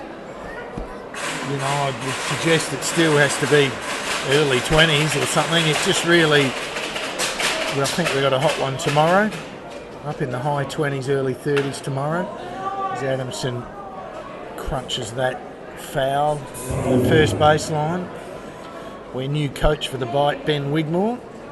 Good to see Wiggy out there, being a terrific baseballer for this state and for the country. Represented Australia at the Olympics. Yeah, Benny Wigmore's been around for a long, long time, and he could still play in this league. There's no doubt, but he chose. He's wanting to have a year off. He's just about to have just about to have another baby, or just had another baby, so he's got 2, and he decided he was just going to take a year off of actually playing for both club and for. It's a change up by Schmidt. Tried to work it through the hole, but McGee was up to it, and San at full stretch had a swipe and just couldn't collect the ball. So a terrific play and a good effort by Allen, but throw just in the dirt and just just tough enough for Alan not to handle. Josh will be disappointed with that. You know, he had an opportunity to get that third out. It was a relatively easy play. He picked up the ball well, just threw the ball in the dirt, and D-Sam wasn't able to come up with it.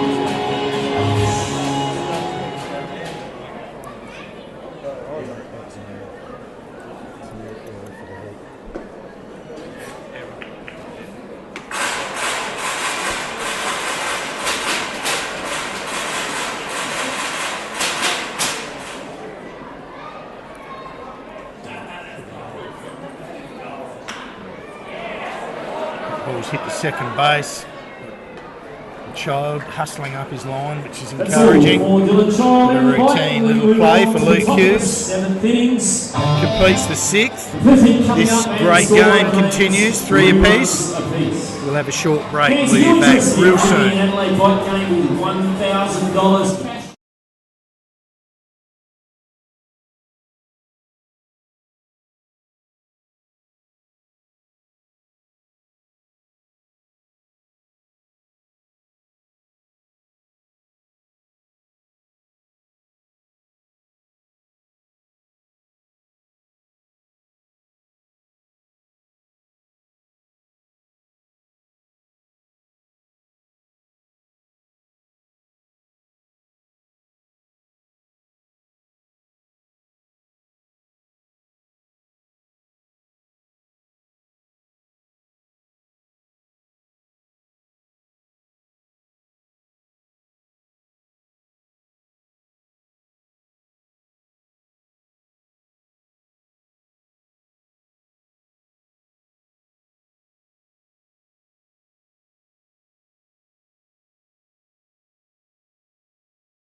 Hi folks, welcome back. Saturday night baseball here, Cooper Stadium. Perfect night. Top-notch game of baseball. 3 apiece. Crowd magnificent. Have to have, perhaps 12 to 1,500 people in, which is pretty good. Maybe a couple of thousand.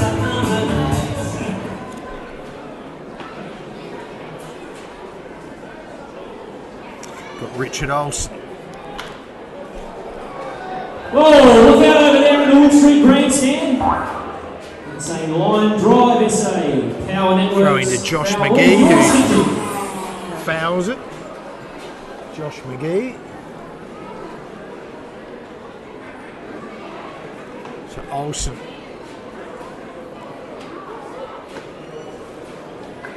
Delivers a high change up for ball 1.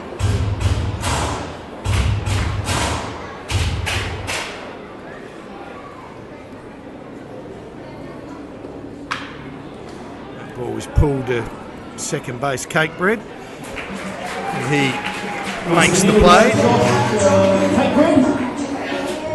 That's all for Josh McGee. 1 out, and that brings him plate number 11. First baseman, Alan Bassini.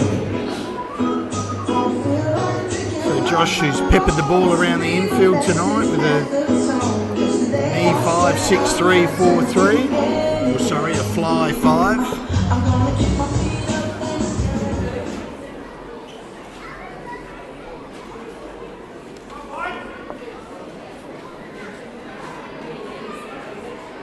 So D-Sam enters the box.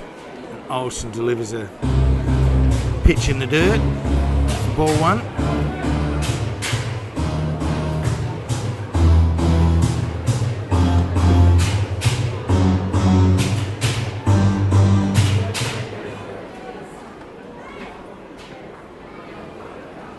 And again, working from the set position.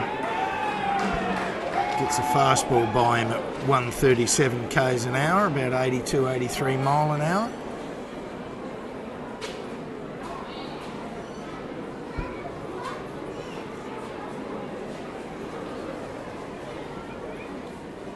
Child sets up outside.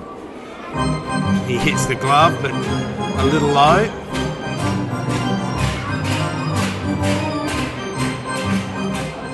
So 2 balls, 1 strike, 1 out. Top of the 7th. 3 runs apiece in a very enthralling game of baseball.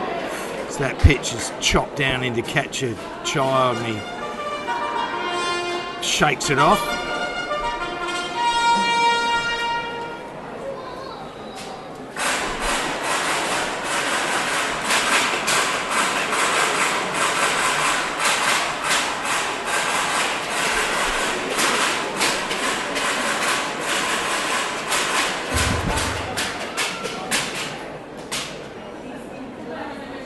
So Olsen prepares to deliver again.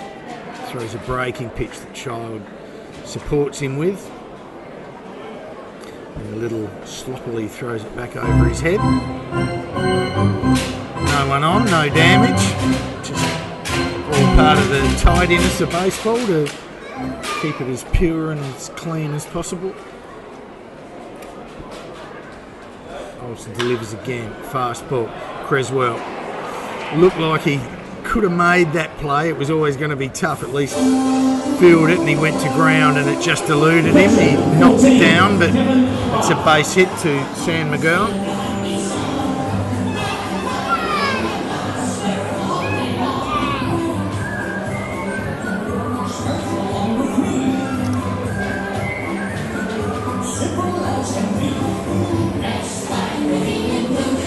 So we're certainly seeing a lot tighter, more competitive game of baseball tonight, Craig. Oh, there's no doubt that Tony Harris and the coaching staff would have talked to these guys before the game and told them to clear their head and forget about the last couple of games and just go out there and play the baseball that got them in this squad in the first place. And these guys aren't dummies. They know that they had a bad couple of games and didn't support. Didn't give run to support.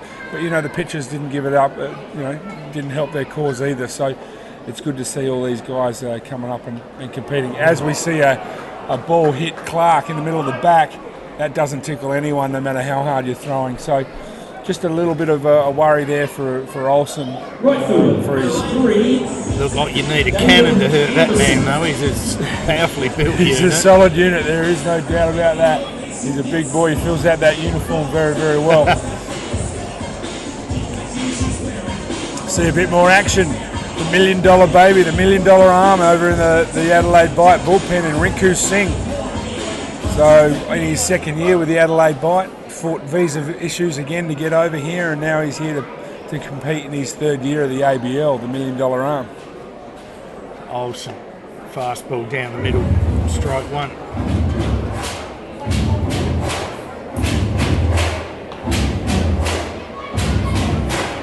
David Anderson has been a real surprise packet. He's 1 for 2 tonight with the triple to add to his 560 average. Yeah, as Jeff said, he was added to the roster real late, and came in for a great piece of work there by Dylan Child to block a ball and keep status quo at runners at first and second. They would have been on their bikes and moving. Yeah, so he's come in this weekend and taken every opportunity that's been given to him and picked up a few hits, a few crucial hits. So he's just given another little how you go on to Perth Heat staff and Perth Heat selection panel and say, hey, I'm not here just for this one weekend. I'm here for a couple of weekends. I'm here for the whole season. So it's a good sign for Perth Heat. Yeah, he's played terrific right field, strong arm, and he's banged the ball around everywhere. So he's been super valuable. As we get a little high five from a little youngster that comes up and gives us a high five in the studio, that was nice, wasn't it?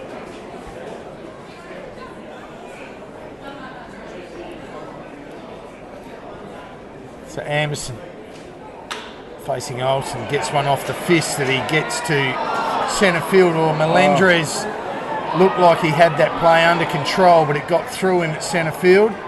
It's got through him. Fortunately, Olsen. Oh, and gee, that was comedy capers. That was interesting.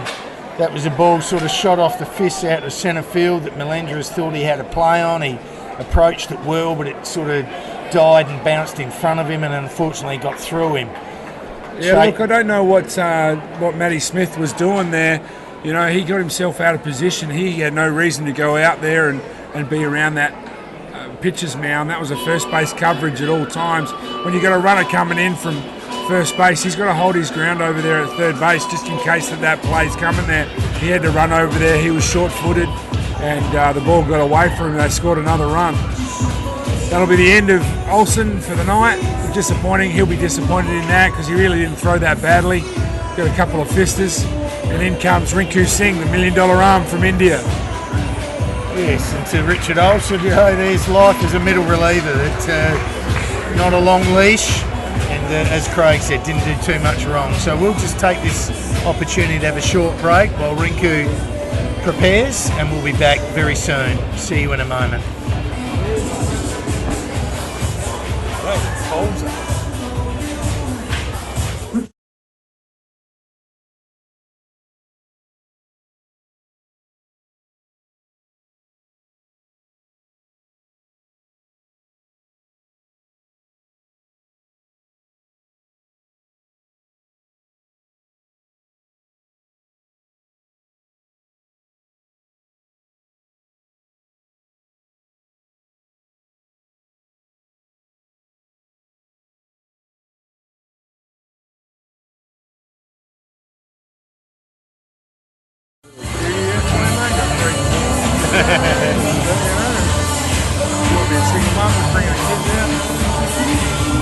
We're back.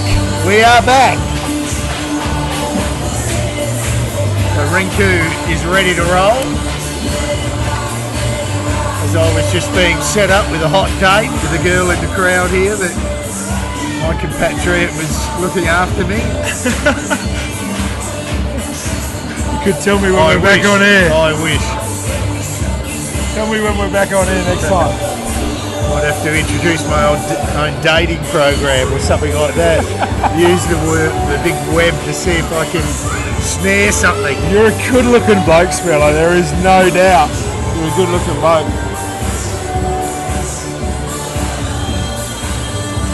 Rinku, a hard-hitting, hard-throwing left-hander from India. You know, a native cricketer, played cricket over in India and was given the opportunity to be in a reality TV show run by Major League Baseball and the Indian TV companies, and he won the competition about 4 years ago, and he's worked his craft and become a very, very handy middle reliever for the Pittsburgh Pirates organisation. Loves coming out to Australia, loves his cricket, watching the guys during the year, and when India came over here last year or the year before, he caught up with a few guys that he knows, so really good to see Rinku continue on with his baseball because he's got a lot to offer. A really live fastball from the left side, throws it in the high 80s. When he wants to, he can pump it up over 90, 92 mile an hour. Yeah, once again, a guy coming into the trade of pitching, which I would suggest that pitchers, as they take a base, nice throw to third, but Montezuma, stolen base. Again, one ball. Just Anderson, just aware and caught a guy out there for a first pitch, not really concentrating. And that's one of the things that Rinku needs to work on. He just doesn't have that knowledge around him. He doesn't understand that these guys are going to run and do all this stuff. And that just comes from years and years of experience of playing this game. And these are the little things that he needs to work on because he can certainly throw the ball as he hits Adamson right in the middle of the back again. He does have control problems, there's no doubt, and that's why he's over here working on it. He's got an absolute live arm. And Corey will be rubbing that later on tonight, there's no doubt. So the Adelaide infield were playing in, and now the pivots drop back to roll a double play to try to get themselves out of this inning. And look who's up. Oh, Mr. Melker. Man, absolutely tearing us apart with runners in the corners with one out. Top 7 as he semi-checks into the shark tank over there. Foul ball is Stirred the all yours. corporates up. USA. Get into the ruffle their caviar sandwiches or a bit of Chardonnay. It's a great little introduction by the bite to have that over there. It's just to be down at ground level. It's a real thrill to be on the ground and seeing it from there as Melker just gets a pitch outside. That's the only thing that saved Singh there was its location. Just got it off the end of the bat and fouled it.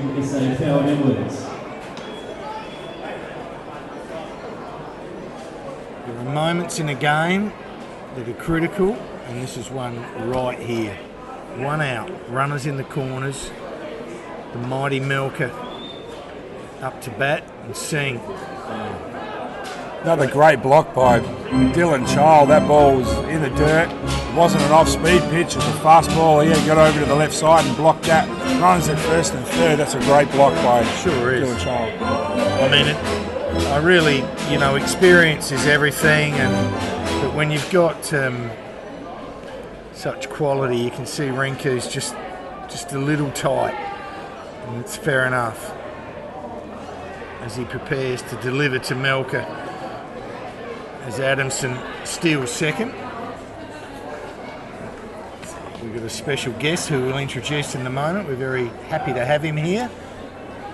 Ex-Adelaidean and an ex-Perth boy as well. We just might keep it under wraps, just keep you in suspense over there in Perth. We know we've got plenty of people over in Perth listening.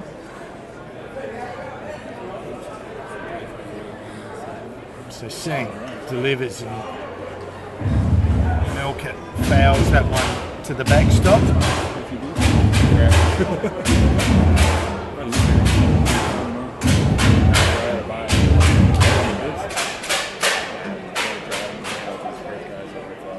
So a 2-2 count, one out. Runners on second and third for the Heat. Infield playing in as Singh from the set. And that ball's in the dirt again, and another great effort by Child.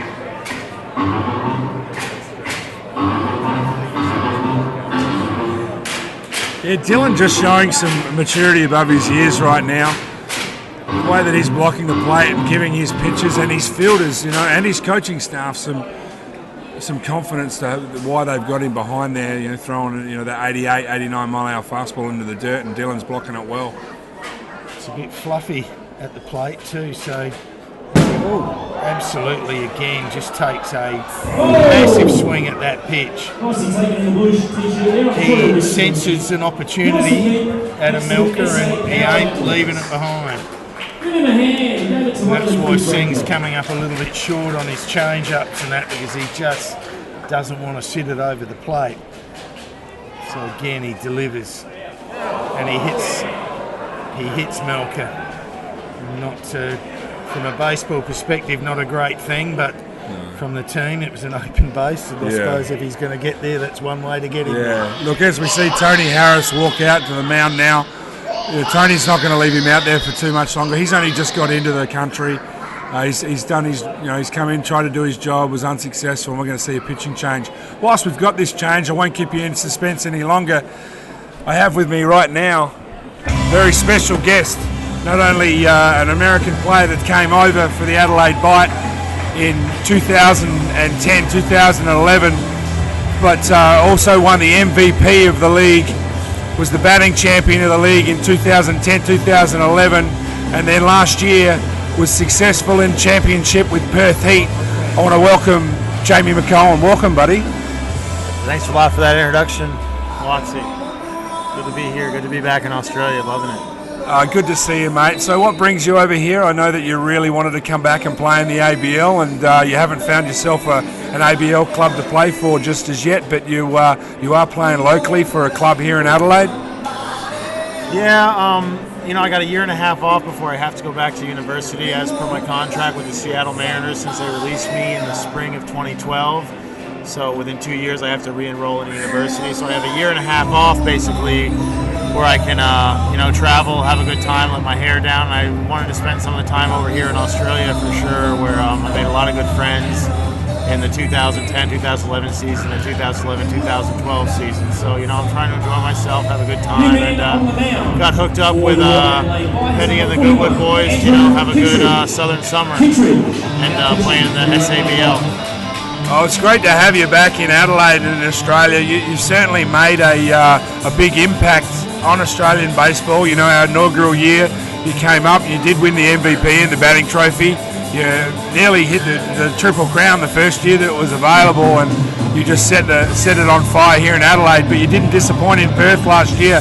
How good was it winning a championship? I mean, there was a lot of people that talked, you know, said, you know, you disappointed Adelaide in leaving and that. And I know personally that's not the case. There was just no opportunity for you to come out and play for us, and you took your opportunity and you paid your only way to go out there and play for Perth last year. And it was really good to see. So, you know, were you happy with your decision that you did when you went out and played for Perth? Yeah, that was a blast. You know, I made a lot of good friends on that team, and just winning that championship, the 3-game series where the second and third game went about 12 innings and then 13 innings. It was such high stress, but in the end, coming out on top was a real great time. You know, it was part of my baseball career, one of the highlights. And, you know, those guys on that team, the Kennelly brothers, Luke Hughes, D. Sand, Mitch Graham, those guys are going to be great friends for a long time. You know, the coaches, Brooke Knight. It was a great time. You know, I learned a lot about the game and a lot about, you know, just life and having a good time, you know, playing baseball. So it was great. So, mate, we'll just take a bit of a break real quick. We'll get back to you in a second, Jamie, but we've just got to coming back to the play. We've got Andrew Kettridge, a USA pitcher, coming in to pitch for the Adelaide Bite, facing Major League player in Luke Hughes. So he's going to be welcome to the ABL. This is what we call him, Hard Man Hughes.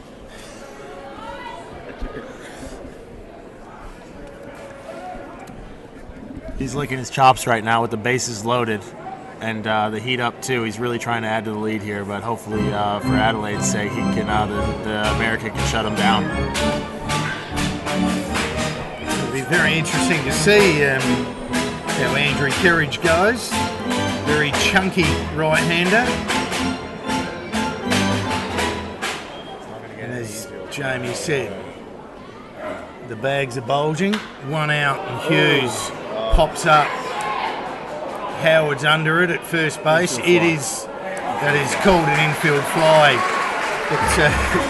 Had the first baseman scrambling around. That was a major league pop fly. Absolutely. You know, he took a good swing on that, and Luke will be disappointed. He knows he had his opportunity there to score a couple of RBIs. Unfortunately, he got the pitcher that he wanted to hit, and unfortunately, he just didn't connect properly. But that was a major league pop-up, as you said, Spurlo, and the first baseman did a fantastic job. And you know, there was a lot of communication between him and Josh over there. So we see 2 out with loaded bases. Tim Kennelly, who, as we've discussed, is in the DH role as he was in Game 1.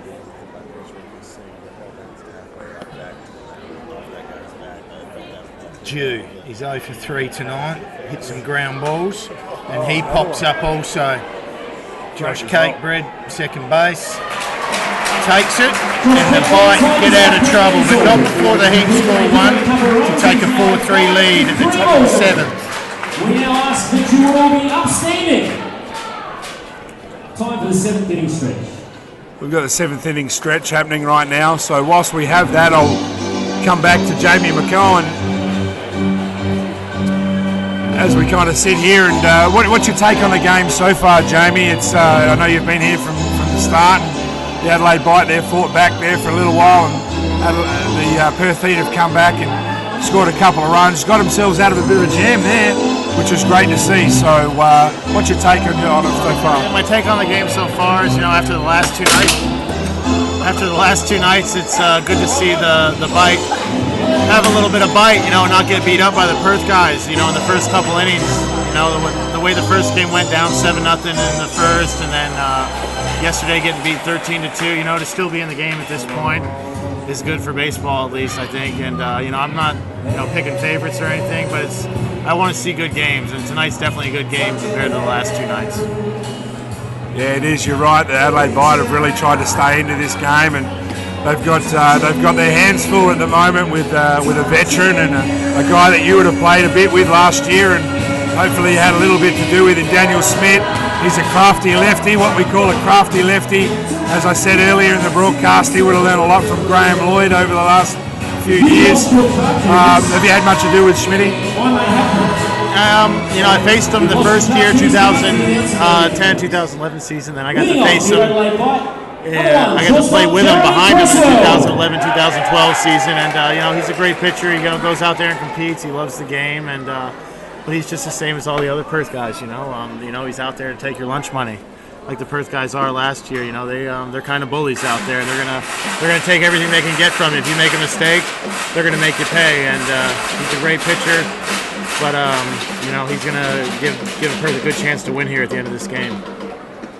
As we see Jeremy Creswell lead off for the Adelaide Bite in the 7th inning. Count 1-1.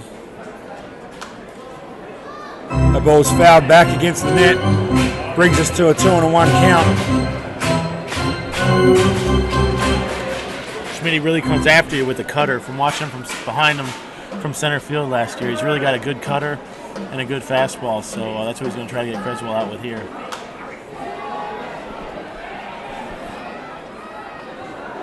One for the hill over there, and yours to kick thanks to SA Power Networks.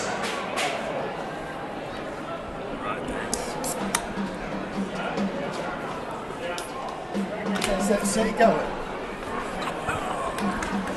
Magnificent.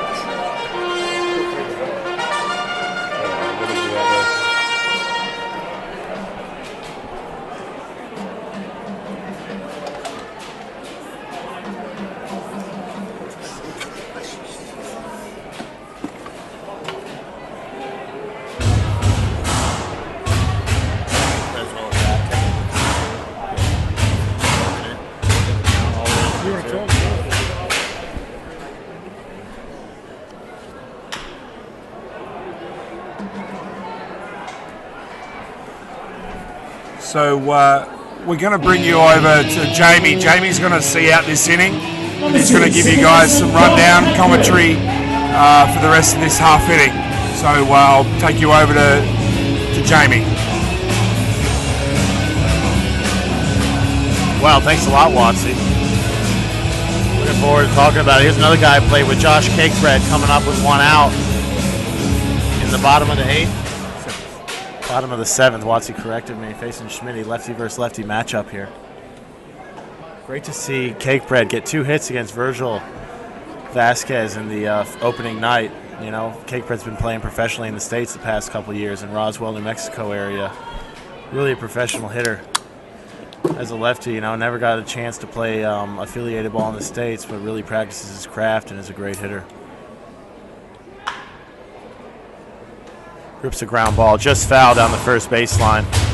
Off the first base coach, Ben Wigmore.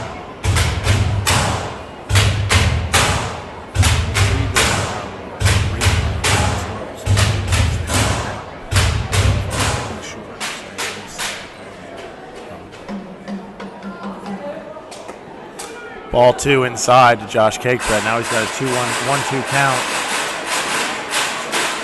And he's still looking strong.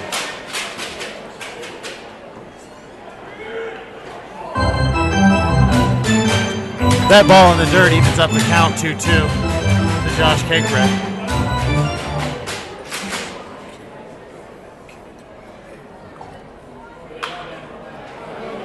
Ground ball up the middle. Luke Hughes lunges for it, throws it to first into the dugout. Cakebread's going to take second base on that one. A rare error from Luke Hughes, very solid defender usually.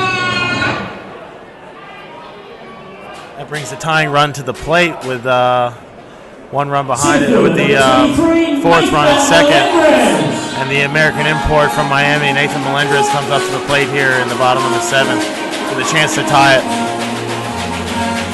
Bit of an uncharacteristic error by Luke Hughes. Normally he would kind of get that and throw it a bit low, so he wouldn't be too happy with that.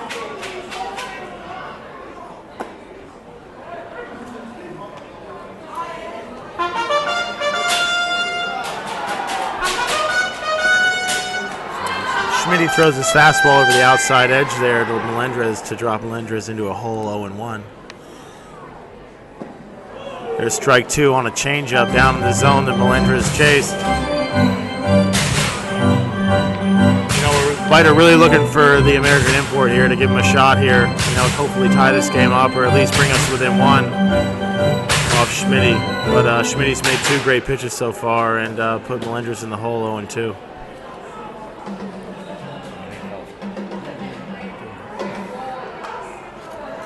Melendrez battles another changeup off. Battles another changeup. Down in the zone, fouls it off. Count still 0-2.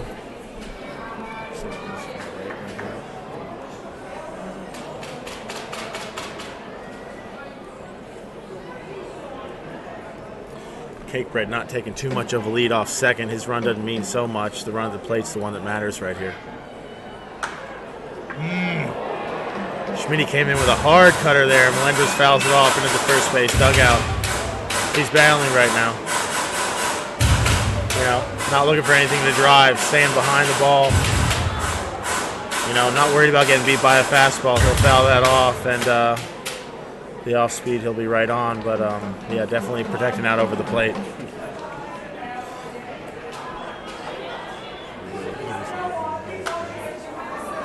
Really good at bat here by Melendrez, showing his professionalism. It's good to see a bit of a battle here. They all know how important this at-bat is, or these at-bats are for Adelaide, so good to see who wins this battle. And this is the battle. Here's the right-handed stick against the big lefty for Perth, Daniel Schmidt. The lefty on deck, though. You really want to see your right-handed big stick get the hit here, because it's going to be tough for Howard to do it. And Schmitty tosses one to the backstop off the fence. That one hit the bull almost. Somewhat similar to a Bull Durham incident. But he's still way ahead in the count, 1-2, and he's got a good opportunity here to get ahead in this inning and get Melendrez out the big stick and then face the lefty after. We have had some, Jamie, Bull Durham references over the last couple of nights. It's been quite fun. There's another one for us.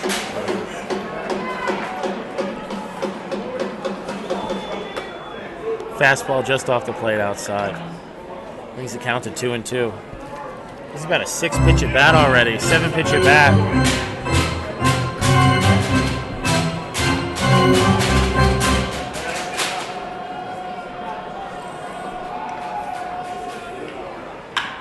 Ground ball to third base.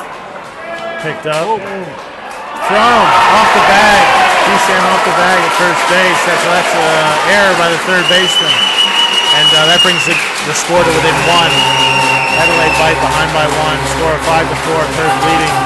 Melendrez at first base looking to run off Schmitty. We'll see how good Schmitty's pickoff move is and the running game. But the Biter definitely looking to steal here, get the tying run into scoring position with the Howard up at the plate, 4-hole hitter to bring in the tying run in this game. The first baseman, number 29, Justin Howard.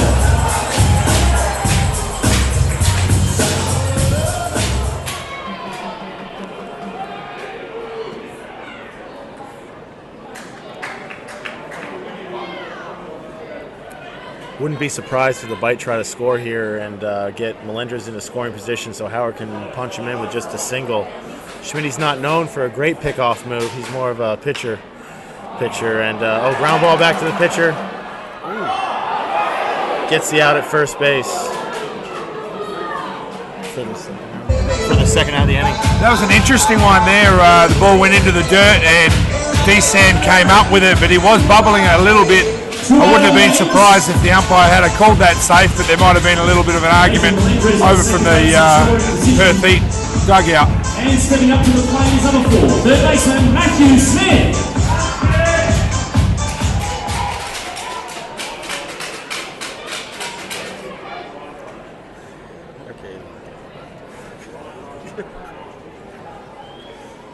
What? This is weird. They're bringing the import out of second base. Nathan Melendrez, the pitch run 4, so Nathan Melendrez leads the ball game. Give him a hand, folks. And the new pitch run for the Adelaide Light. The new runner on second base is Nathan Van der Linden, number 16. Van der Linden now running for the Light. Nathan Melendrez has been taken out of second base for a pinch runner. That's quite odd. He must have some kind of a tight hamstring or something. Jamie, we were talking earlier in the game that he did suffer an injury last night when he went through the fence out there at right centre. Which is an injury that he sustained over in the States this year, which only saw him have limited game time over there. So that's obviously playing on his mind and also manager Tony Harris's mind as well, as we see a foul ball come straight back at us. So to put the speedy Van der Linden on the base at second base would be the only reason why that he'd be out there, is because he would be hurting. Pretty important run right now with Smithy up to the plate. Yeah, definitely. You want to make sure you got a full set of wheels out there at second base when you're the tying run in a one-run game. Match mini ground ball to second base. Husey picks it up. Throws on target this time. That ends the inning with the bite. Down one.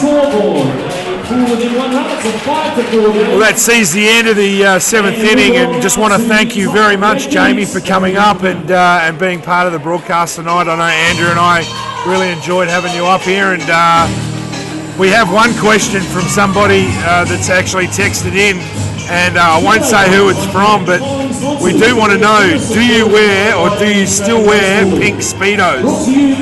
I would still wear them, but with the travel plans and stuff this year, I don't have the money I used to have since I just got released by the Mariners, so I couldn't pack everything into the suitcase this time with the $70 overcharge for too much weight in the suitcase, so I had to leave it at home this time. I'm traveling light now.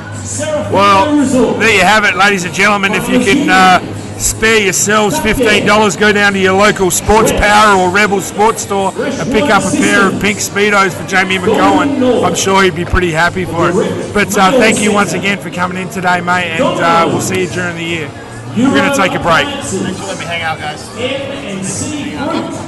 I'll be a lot smoother next time. I'll be a lot smoother next time.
So welcome back, everyone. That was great to have Jamie here, and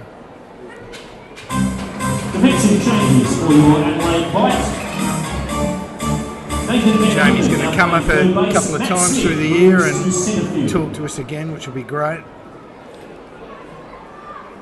Terrific ball player, obviously on a 40-man roster at one stage, so the man can play. He can certainly play, and he's a great guy. He sees the world from a different planet sometimes, and we all love Jamie for that. He's a tremendous guy, and he can certainly play. And he bought some, and I don't know what he was like with the Perth. Oh, that ball's tagged. That ball's hit hard to deep centre field. Smithy underneath it takes the catch. But he certainly brings some fun and some energy into to the clubhouse, and he's a lot of fun to be a part of. And he's just always energetic and has a lot of fun, and a good guy to be around. So hopefully he gets back into the ABL somewhere. I know the rules stipulate that he possibly can't play for the Adelaide Bite this year, but maybe somewhere down the track that he might be able to get an opportunity to come back and play.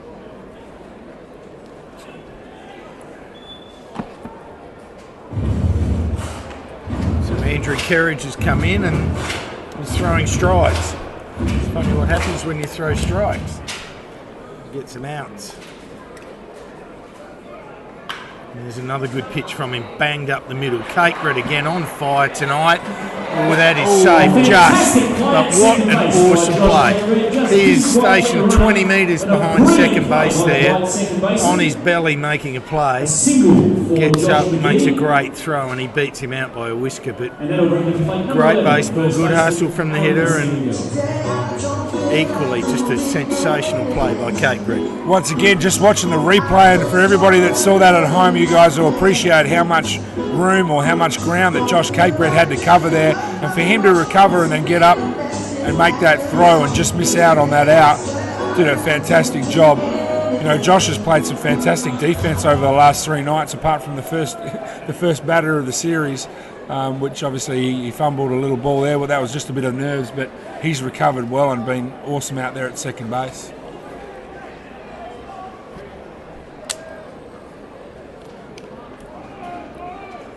Yeah, I really feel we can build around these pivots. We've said it before. I think the year before last, they pretty much marshalled the middle, and just I just like what they brought to us. You know, they're gamers and they try hard and they're skilled. And I think from our perspective, to sort of settle with them as our middle infielders and work around them, I think gives us a real great opportunity for years to come. Spurlo, you couldn't be more on the ball there.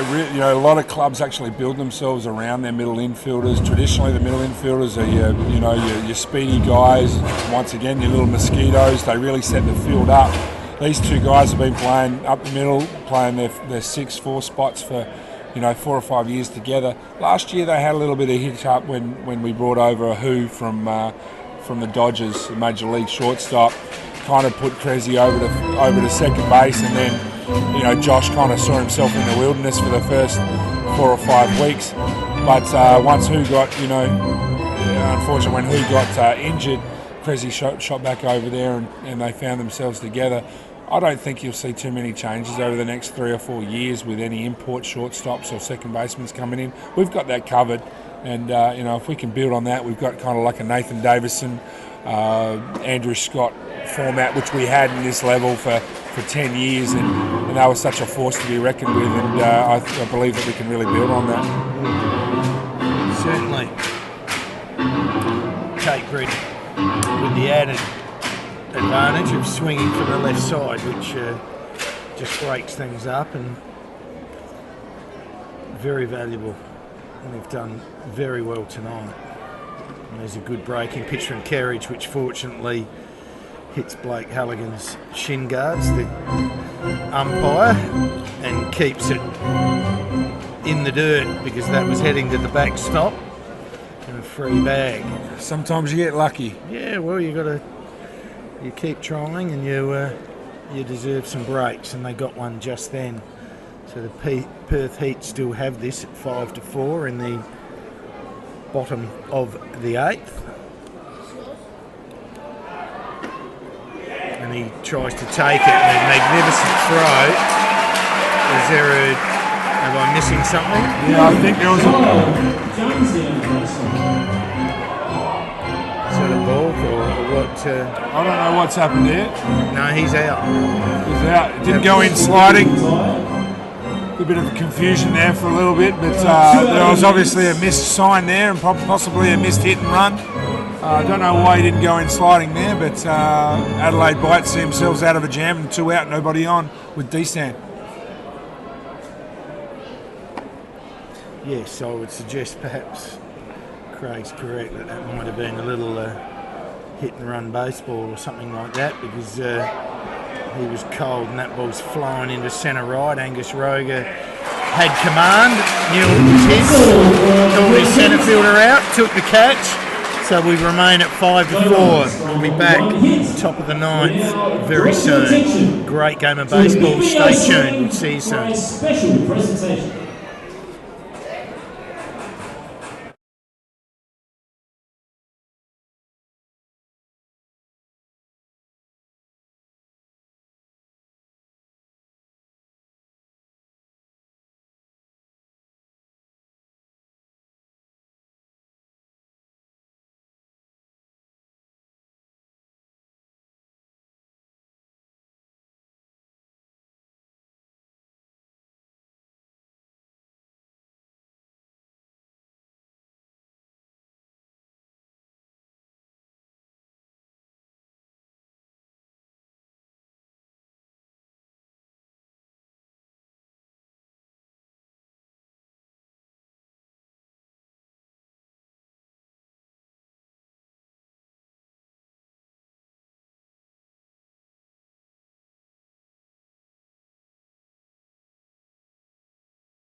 35, right footer, Angus Roger.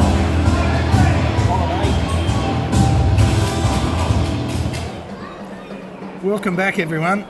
Absolutely crackerjack game here at Cooper Stadium. Currently Perth Heat 5, Adelaide Bite 4. Bottom of the 8th, as I think I may have just said.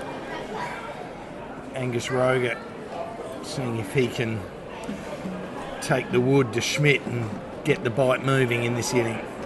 Andrew just received another email from this time from somebody in Adelaide. You're welcome, Anthony Ashton. I would love to see some more emails come through, but Anthony Ashton just sent in a message saying that he's loving the broadcast and enjoying it. He couldn't get out to the game tonight, so you're welcome, mate, and hopefully we can get some more emails before the end of the broadcast.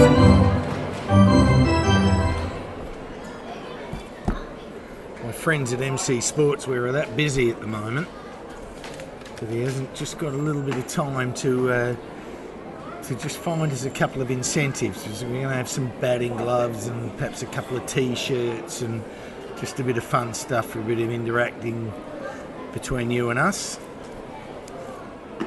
So next time the Heat are in town,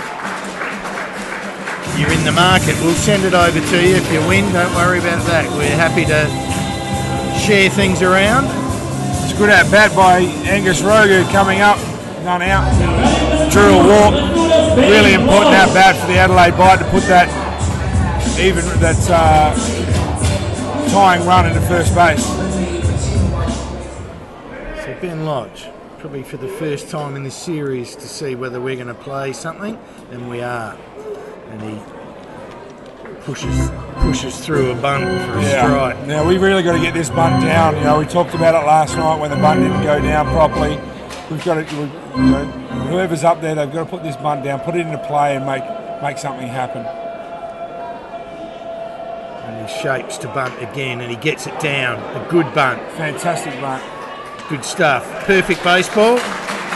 Did exactly what he was meant to do. Scoring position at second base. Very well executed bunt by Ben Lodge. 1 out. That was great to see Ben Lodge get a bunt down there. He put it down the third base line, drew the third baseman in, catcher covering third base. Good baseball all round. Moves Angus Roger over to second base, 1 out. Good opportunity for Adelaide here to score a tying run.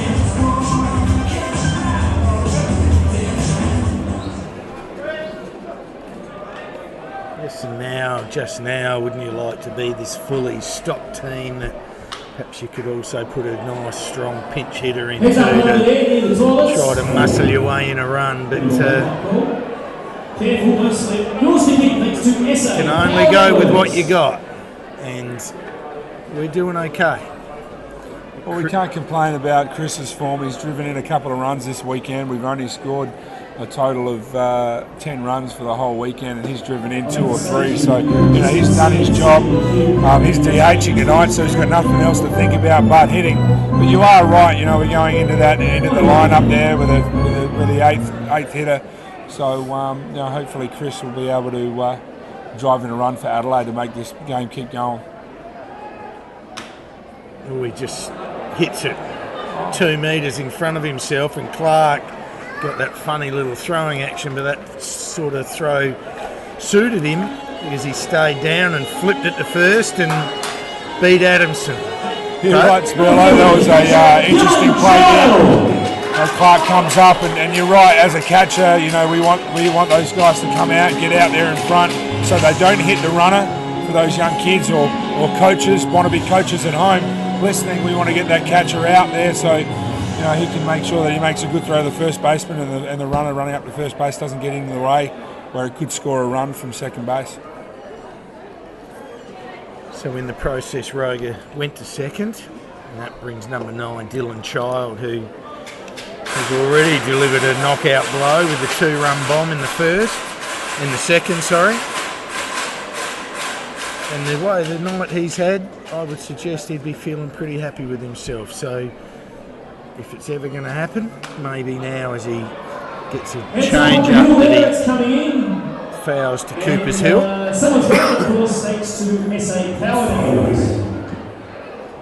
Norwood Oval used to be situated, or the diamond used to be situated in the, let's say, the south-western pocket of the ground, and now they've really centralised the diamond, and it's brought Cooper's Hill into play for the guys up there that like a beer and stand up on the mound and watch the ball as he punches one to second base, a 3-hopper that Luke laps up and does in his sleep.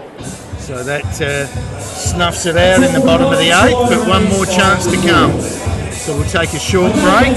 Well, I've just got you, the Colts Baseball Academy, which I've been talking to you about, all qualified professional instructors. We've got some overseas tours scheduled for July. I know that Ron Harvey, Peter Fisher, Brian Cakebread, they're all on the coaching of the Colts Baseball Academy.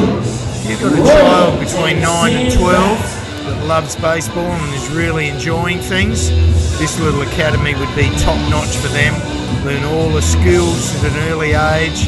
As my thought is, by 12 you're really setting your skill base, and you need to learn those skills really early. So the Colts Baseball Academy, whip on the 10th inning website and you'll find some contact details. We'll take a short break. Be back in a moment.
Welcome back to the 9th inning. Well, it's actually the 10th inning. But we're here at the Cooper Stadium, the 9th inning, with Perth Heat leading 5-4 on top of the 9th. Just got a couple of quick emails coming through. Rushy and Guy Andrew. Yeah, we did mention you earlier, buddy, but you mustn't have been listening. You might have been popping out to the back fridge to grab a West End draft of some sort, mate, but we did give you a mention. That's right, Rushy, we did give you a mention, Rushy. And John Beach from Marshall Batteries. Mate, to answer your question, why can't Jamie McCowan play? Well, I think it's a little bit of politics. As we see the pitch come over for a strike to Clark, there is a little bit of politics at the moment. The ABL have put not a ban on Jamie, but he was due to go and play for Brisbane at some stage. But because he's not affiliated, or he's not an affiliated baseballer, and we have our roster full, the Adelaide Bite have their roster full, then he cannot play. The fact that we've already got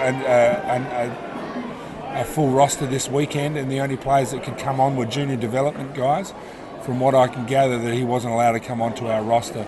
So it is an ABL directive that we're not allowed to put him on the roster. So I'm not sure if any other clubs are able to put him on there later on in the track, but that's all I can tell you right now, mate. And if we do hear any more, I'll give you a text or an email or a call during the week and let you know. But thanks for your email. Yeah, thanks, Johnny. And also, I think I heard on the grapevine that the Bite are looking for a pie chucking reliever, and if the arm's still half good, maybe you could piff your 65 bowling Harries down there, Johnny. Back to some serious business. Kevin Clark picks a walk. Number 3, right fielder David Anderson. This is not what the Adelaide Bite wanted right here. You know, they put another runner on, which can kind of force that 2-run lead. But we might see a little bunt here from Perth Heat. I'm not really sure. They're not been known for their bunting over the years, but it'll be interesting to see where Steve Fisher is with his coaching strategy. Perth Heat have been known for their hitting, so they're not looking at bunting previously. And Kerridge picked to just see if any tales were told. None at this stage. Yes, he shapes the bunt and he bunts. And the big Kerridge gets over there and they force him out at first. But he does the job, gets Kevin Clark to second base. Kevin Clark, and we've got to go back to the top of the lineup. The original number 1 centre fielder, Corey Adams. Good piece of batting there. Got the bunt down to the first baseline, which is exactly where you want it to be. Moving Clark over, obviously a catcher, so you need to give him the best opportunity to get over to second base to score. So a good piece of baseball. Brings up Corey Adamson.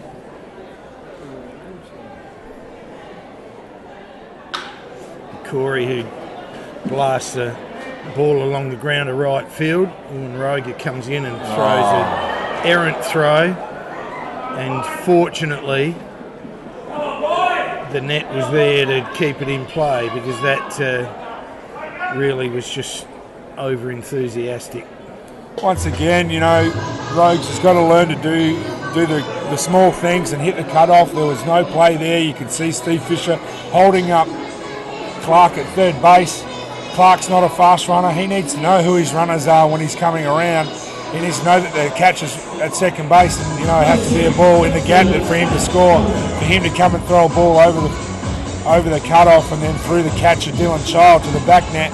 Really, really lucky that Adelaide didn't, you know, give away another run there, but they do see themselves a runner at second and third, with Corey Adamson advancing to second base on the wild throw by Roge.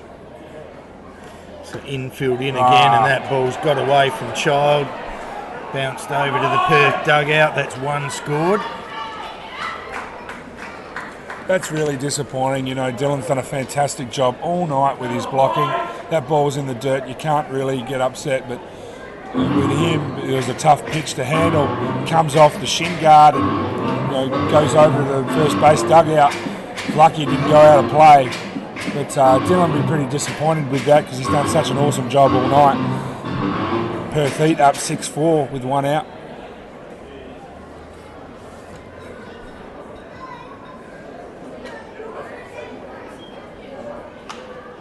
Oh, and that's a pop fly. Child back to the net. That's in foul. And the fantastic looking white members back. Thanks to SA Power Networks. So we're back up the top here again with Melker. Had a bit of a mixed night again, with a walk and a strikeout, line drive 4-3 and a hit pitch ball. He's had a bit of a look around at most things, but he's got no green pencil on the score sheet at the minute, and he'd be searching for it. That 700 average is dwindling. Still can afford to dwindle when you're up at such great heights. So Kerridge, big right-hander, just throws one up. So 3-1, one out, top of the ninth. Heat put an insurance run over the plate already for a 6-4 lead. And with a runner on third, this very professional outfit will be looking to smack one to the outfield to score a run, and that's another high fastball for ball 4. Yeah, disappointing once again there. Just putting Melker on base. Obviously sets up the double play, but when you got a guy such as Luke Hughes coming up to the plate, you know, he's not looking at hitting into a double play. He's had a... He started off the game with an absolute monster. Got himself another hit. No activity in the bite pen, so no, Kerridge is going the distance, but you know, what a shame. He did such a terrific job, and his walk, bunt, single walk. So when the heat was on, the heat's on. No pun intended. The heat is on, the heat is on. The heat is on. And he just hasn't been able to deliver, the big fella. Been impressed with him, but would have been nice for him to finish his night off and really hammer home, but he's been a bit wayward. So again, from the set, runners in the corners. Hughes, long fly ball out to centre field.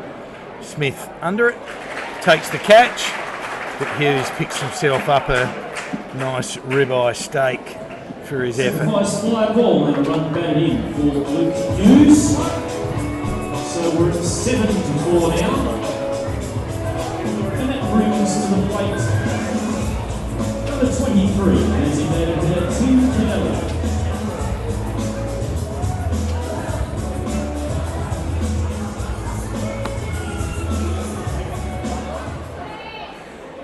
So we were on the edge of our seat there for a moment. We really thought we were in for a cliffhanger, and perhaps we still are, but the heat just stretching away ever so slightly. 7-4 lead. Kerridge, there's a fastball.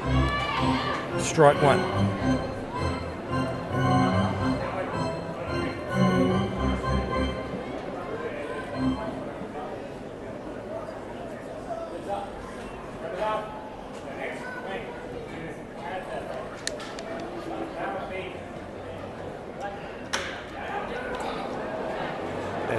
Kennelly smashes that ball into right field.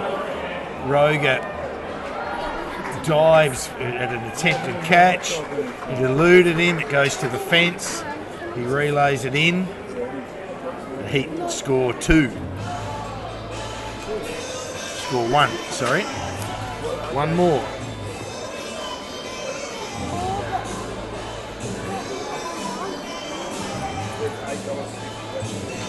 So 8-4. The shortstop, number 6, Carter Bell. Now there's some movement in the pen, as we thought Kerridge could get this done, but he's having a long inning. He's probably a fraction underdone, and again on a pitch count, and he's just about gone as far as he can. Interesting, we see a bit of activity in the Adelaide Bite bullpen, and one of the guys that's thrown over there is Paul Mildren. Obviously, he didn't hit his pitch count last night, and he's a workhorse, and he wants to get the guys out of this. But be interesting to see if they actually do see him come up.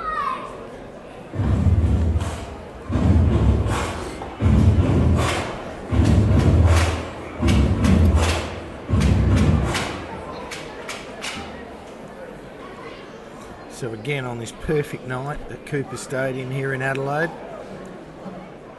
Perth Heat putting us to the sword in the top of the ninth here.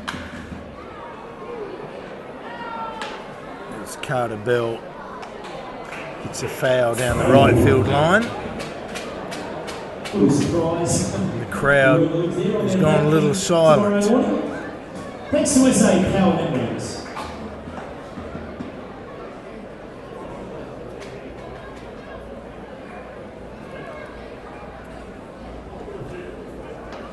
So we battle on. And Kerridge looking to get out of this inning as cheaply as he can.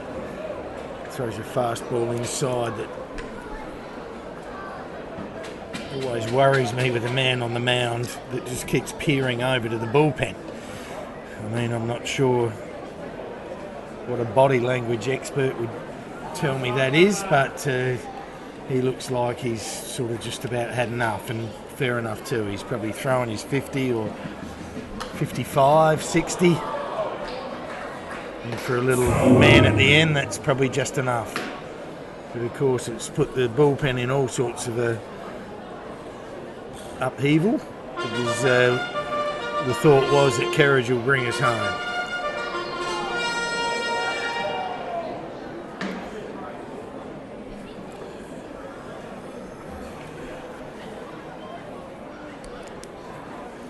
So Kerridge again to Carter Bell. Runner on second for the Heat. And that's inside. Still got a bit on it. Kittredge is a starter by trade, so his endurance will be fine. You know, he wouldn't be used to this role. The reason why he didn't start this weekend is he wasn't obviously ready. But when we come to a 4-game series, he'll be ready to go in a couple of weeks' time.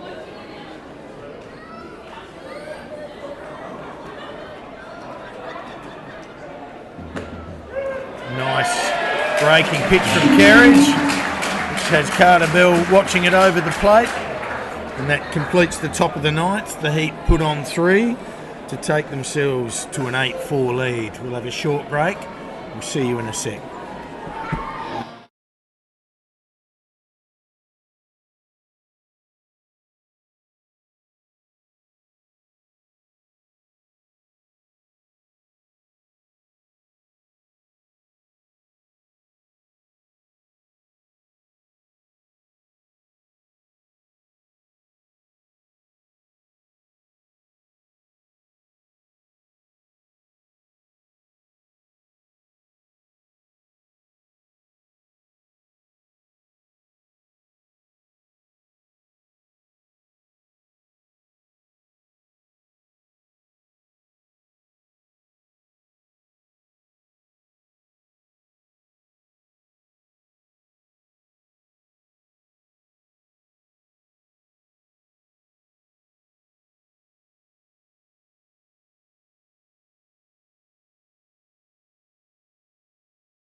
So here we are, bottom of the ninth, with closer Cameron Lamb taking to the mound for the Heat, and he sorts out Jeremy Creswell with a meat ground ball to second base for a routine 4-3. Yeah, we see Cameron Lamb come into the game and throwing sidearm this year. I think he started out a bit last year, coming down from the other side. It makes it really difficult for the hitters after not seeing anything coming down from that area all night. So he's obviously worked on that, and someone's spoken to him about it.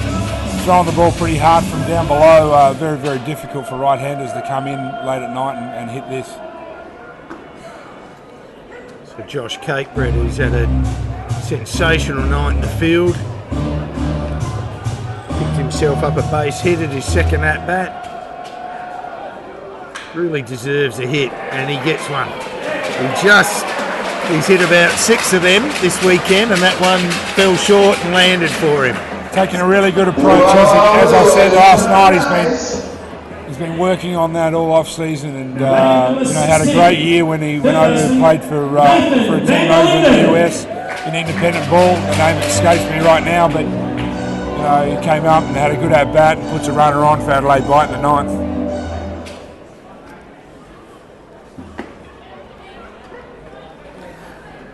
Nathan van der Linden having his second at-bat over the weekend, only an 18-year-old boy, 19-year-old boy. Great experience for him as he has a big whiff at that one.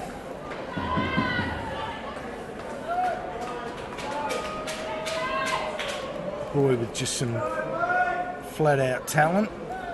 Can pitch a bit too, just a fraction vertically challenged as he Hands up over there in the smacks that one into the Wood Street stand for a foul.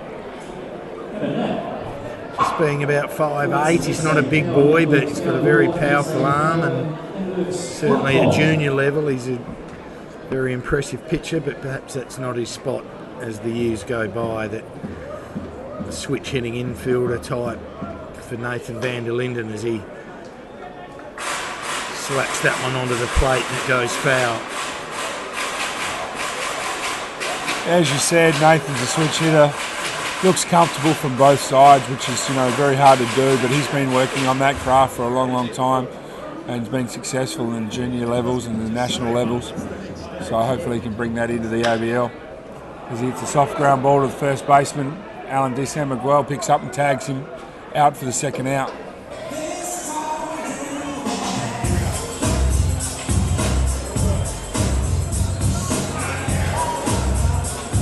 Number 29, first baseman Justin Howard.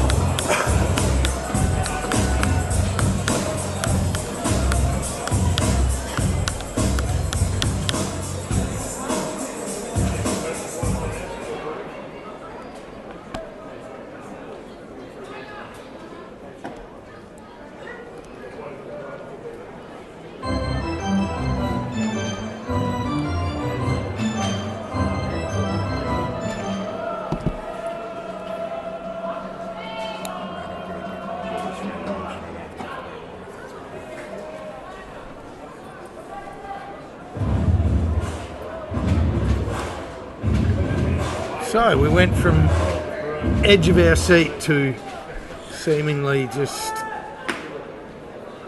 waiting for this third out for this game to finish, which is a little bit of a shame. Yeah, Don't want to preempt, Craig. It is, but you know, Adelaide Bite showed some fight again, and they showed some fight again early in the game last night, and probably a bit longer this one here. But you know, all credit to the Perth Heat organisation and the boys there. They've come out swinging. They've scored, you know, a total of 32 runs for the weekend, and 9, 13 and 8. How's my math going? Oh, well. So, and they've hit the ball really, really well, got a number of hits. That sees the game end tonight. Perth Heat win the game 8-4. Yes, Justin Howard hits one back to Lamb, who chucks it over to first base to complete the sweep for the Perth Heat in this first series here. We have had an absolute ball bringing this to you. We hope you've enjoyed our presentation. We'll be back in a couple of weeks' time. So from Peter Wyatt, Andrew Sperling, and our great sponsors, Duck Dare Air Conditioning,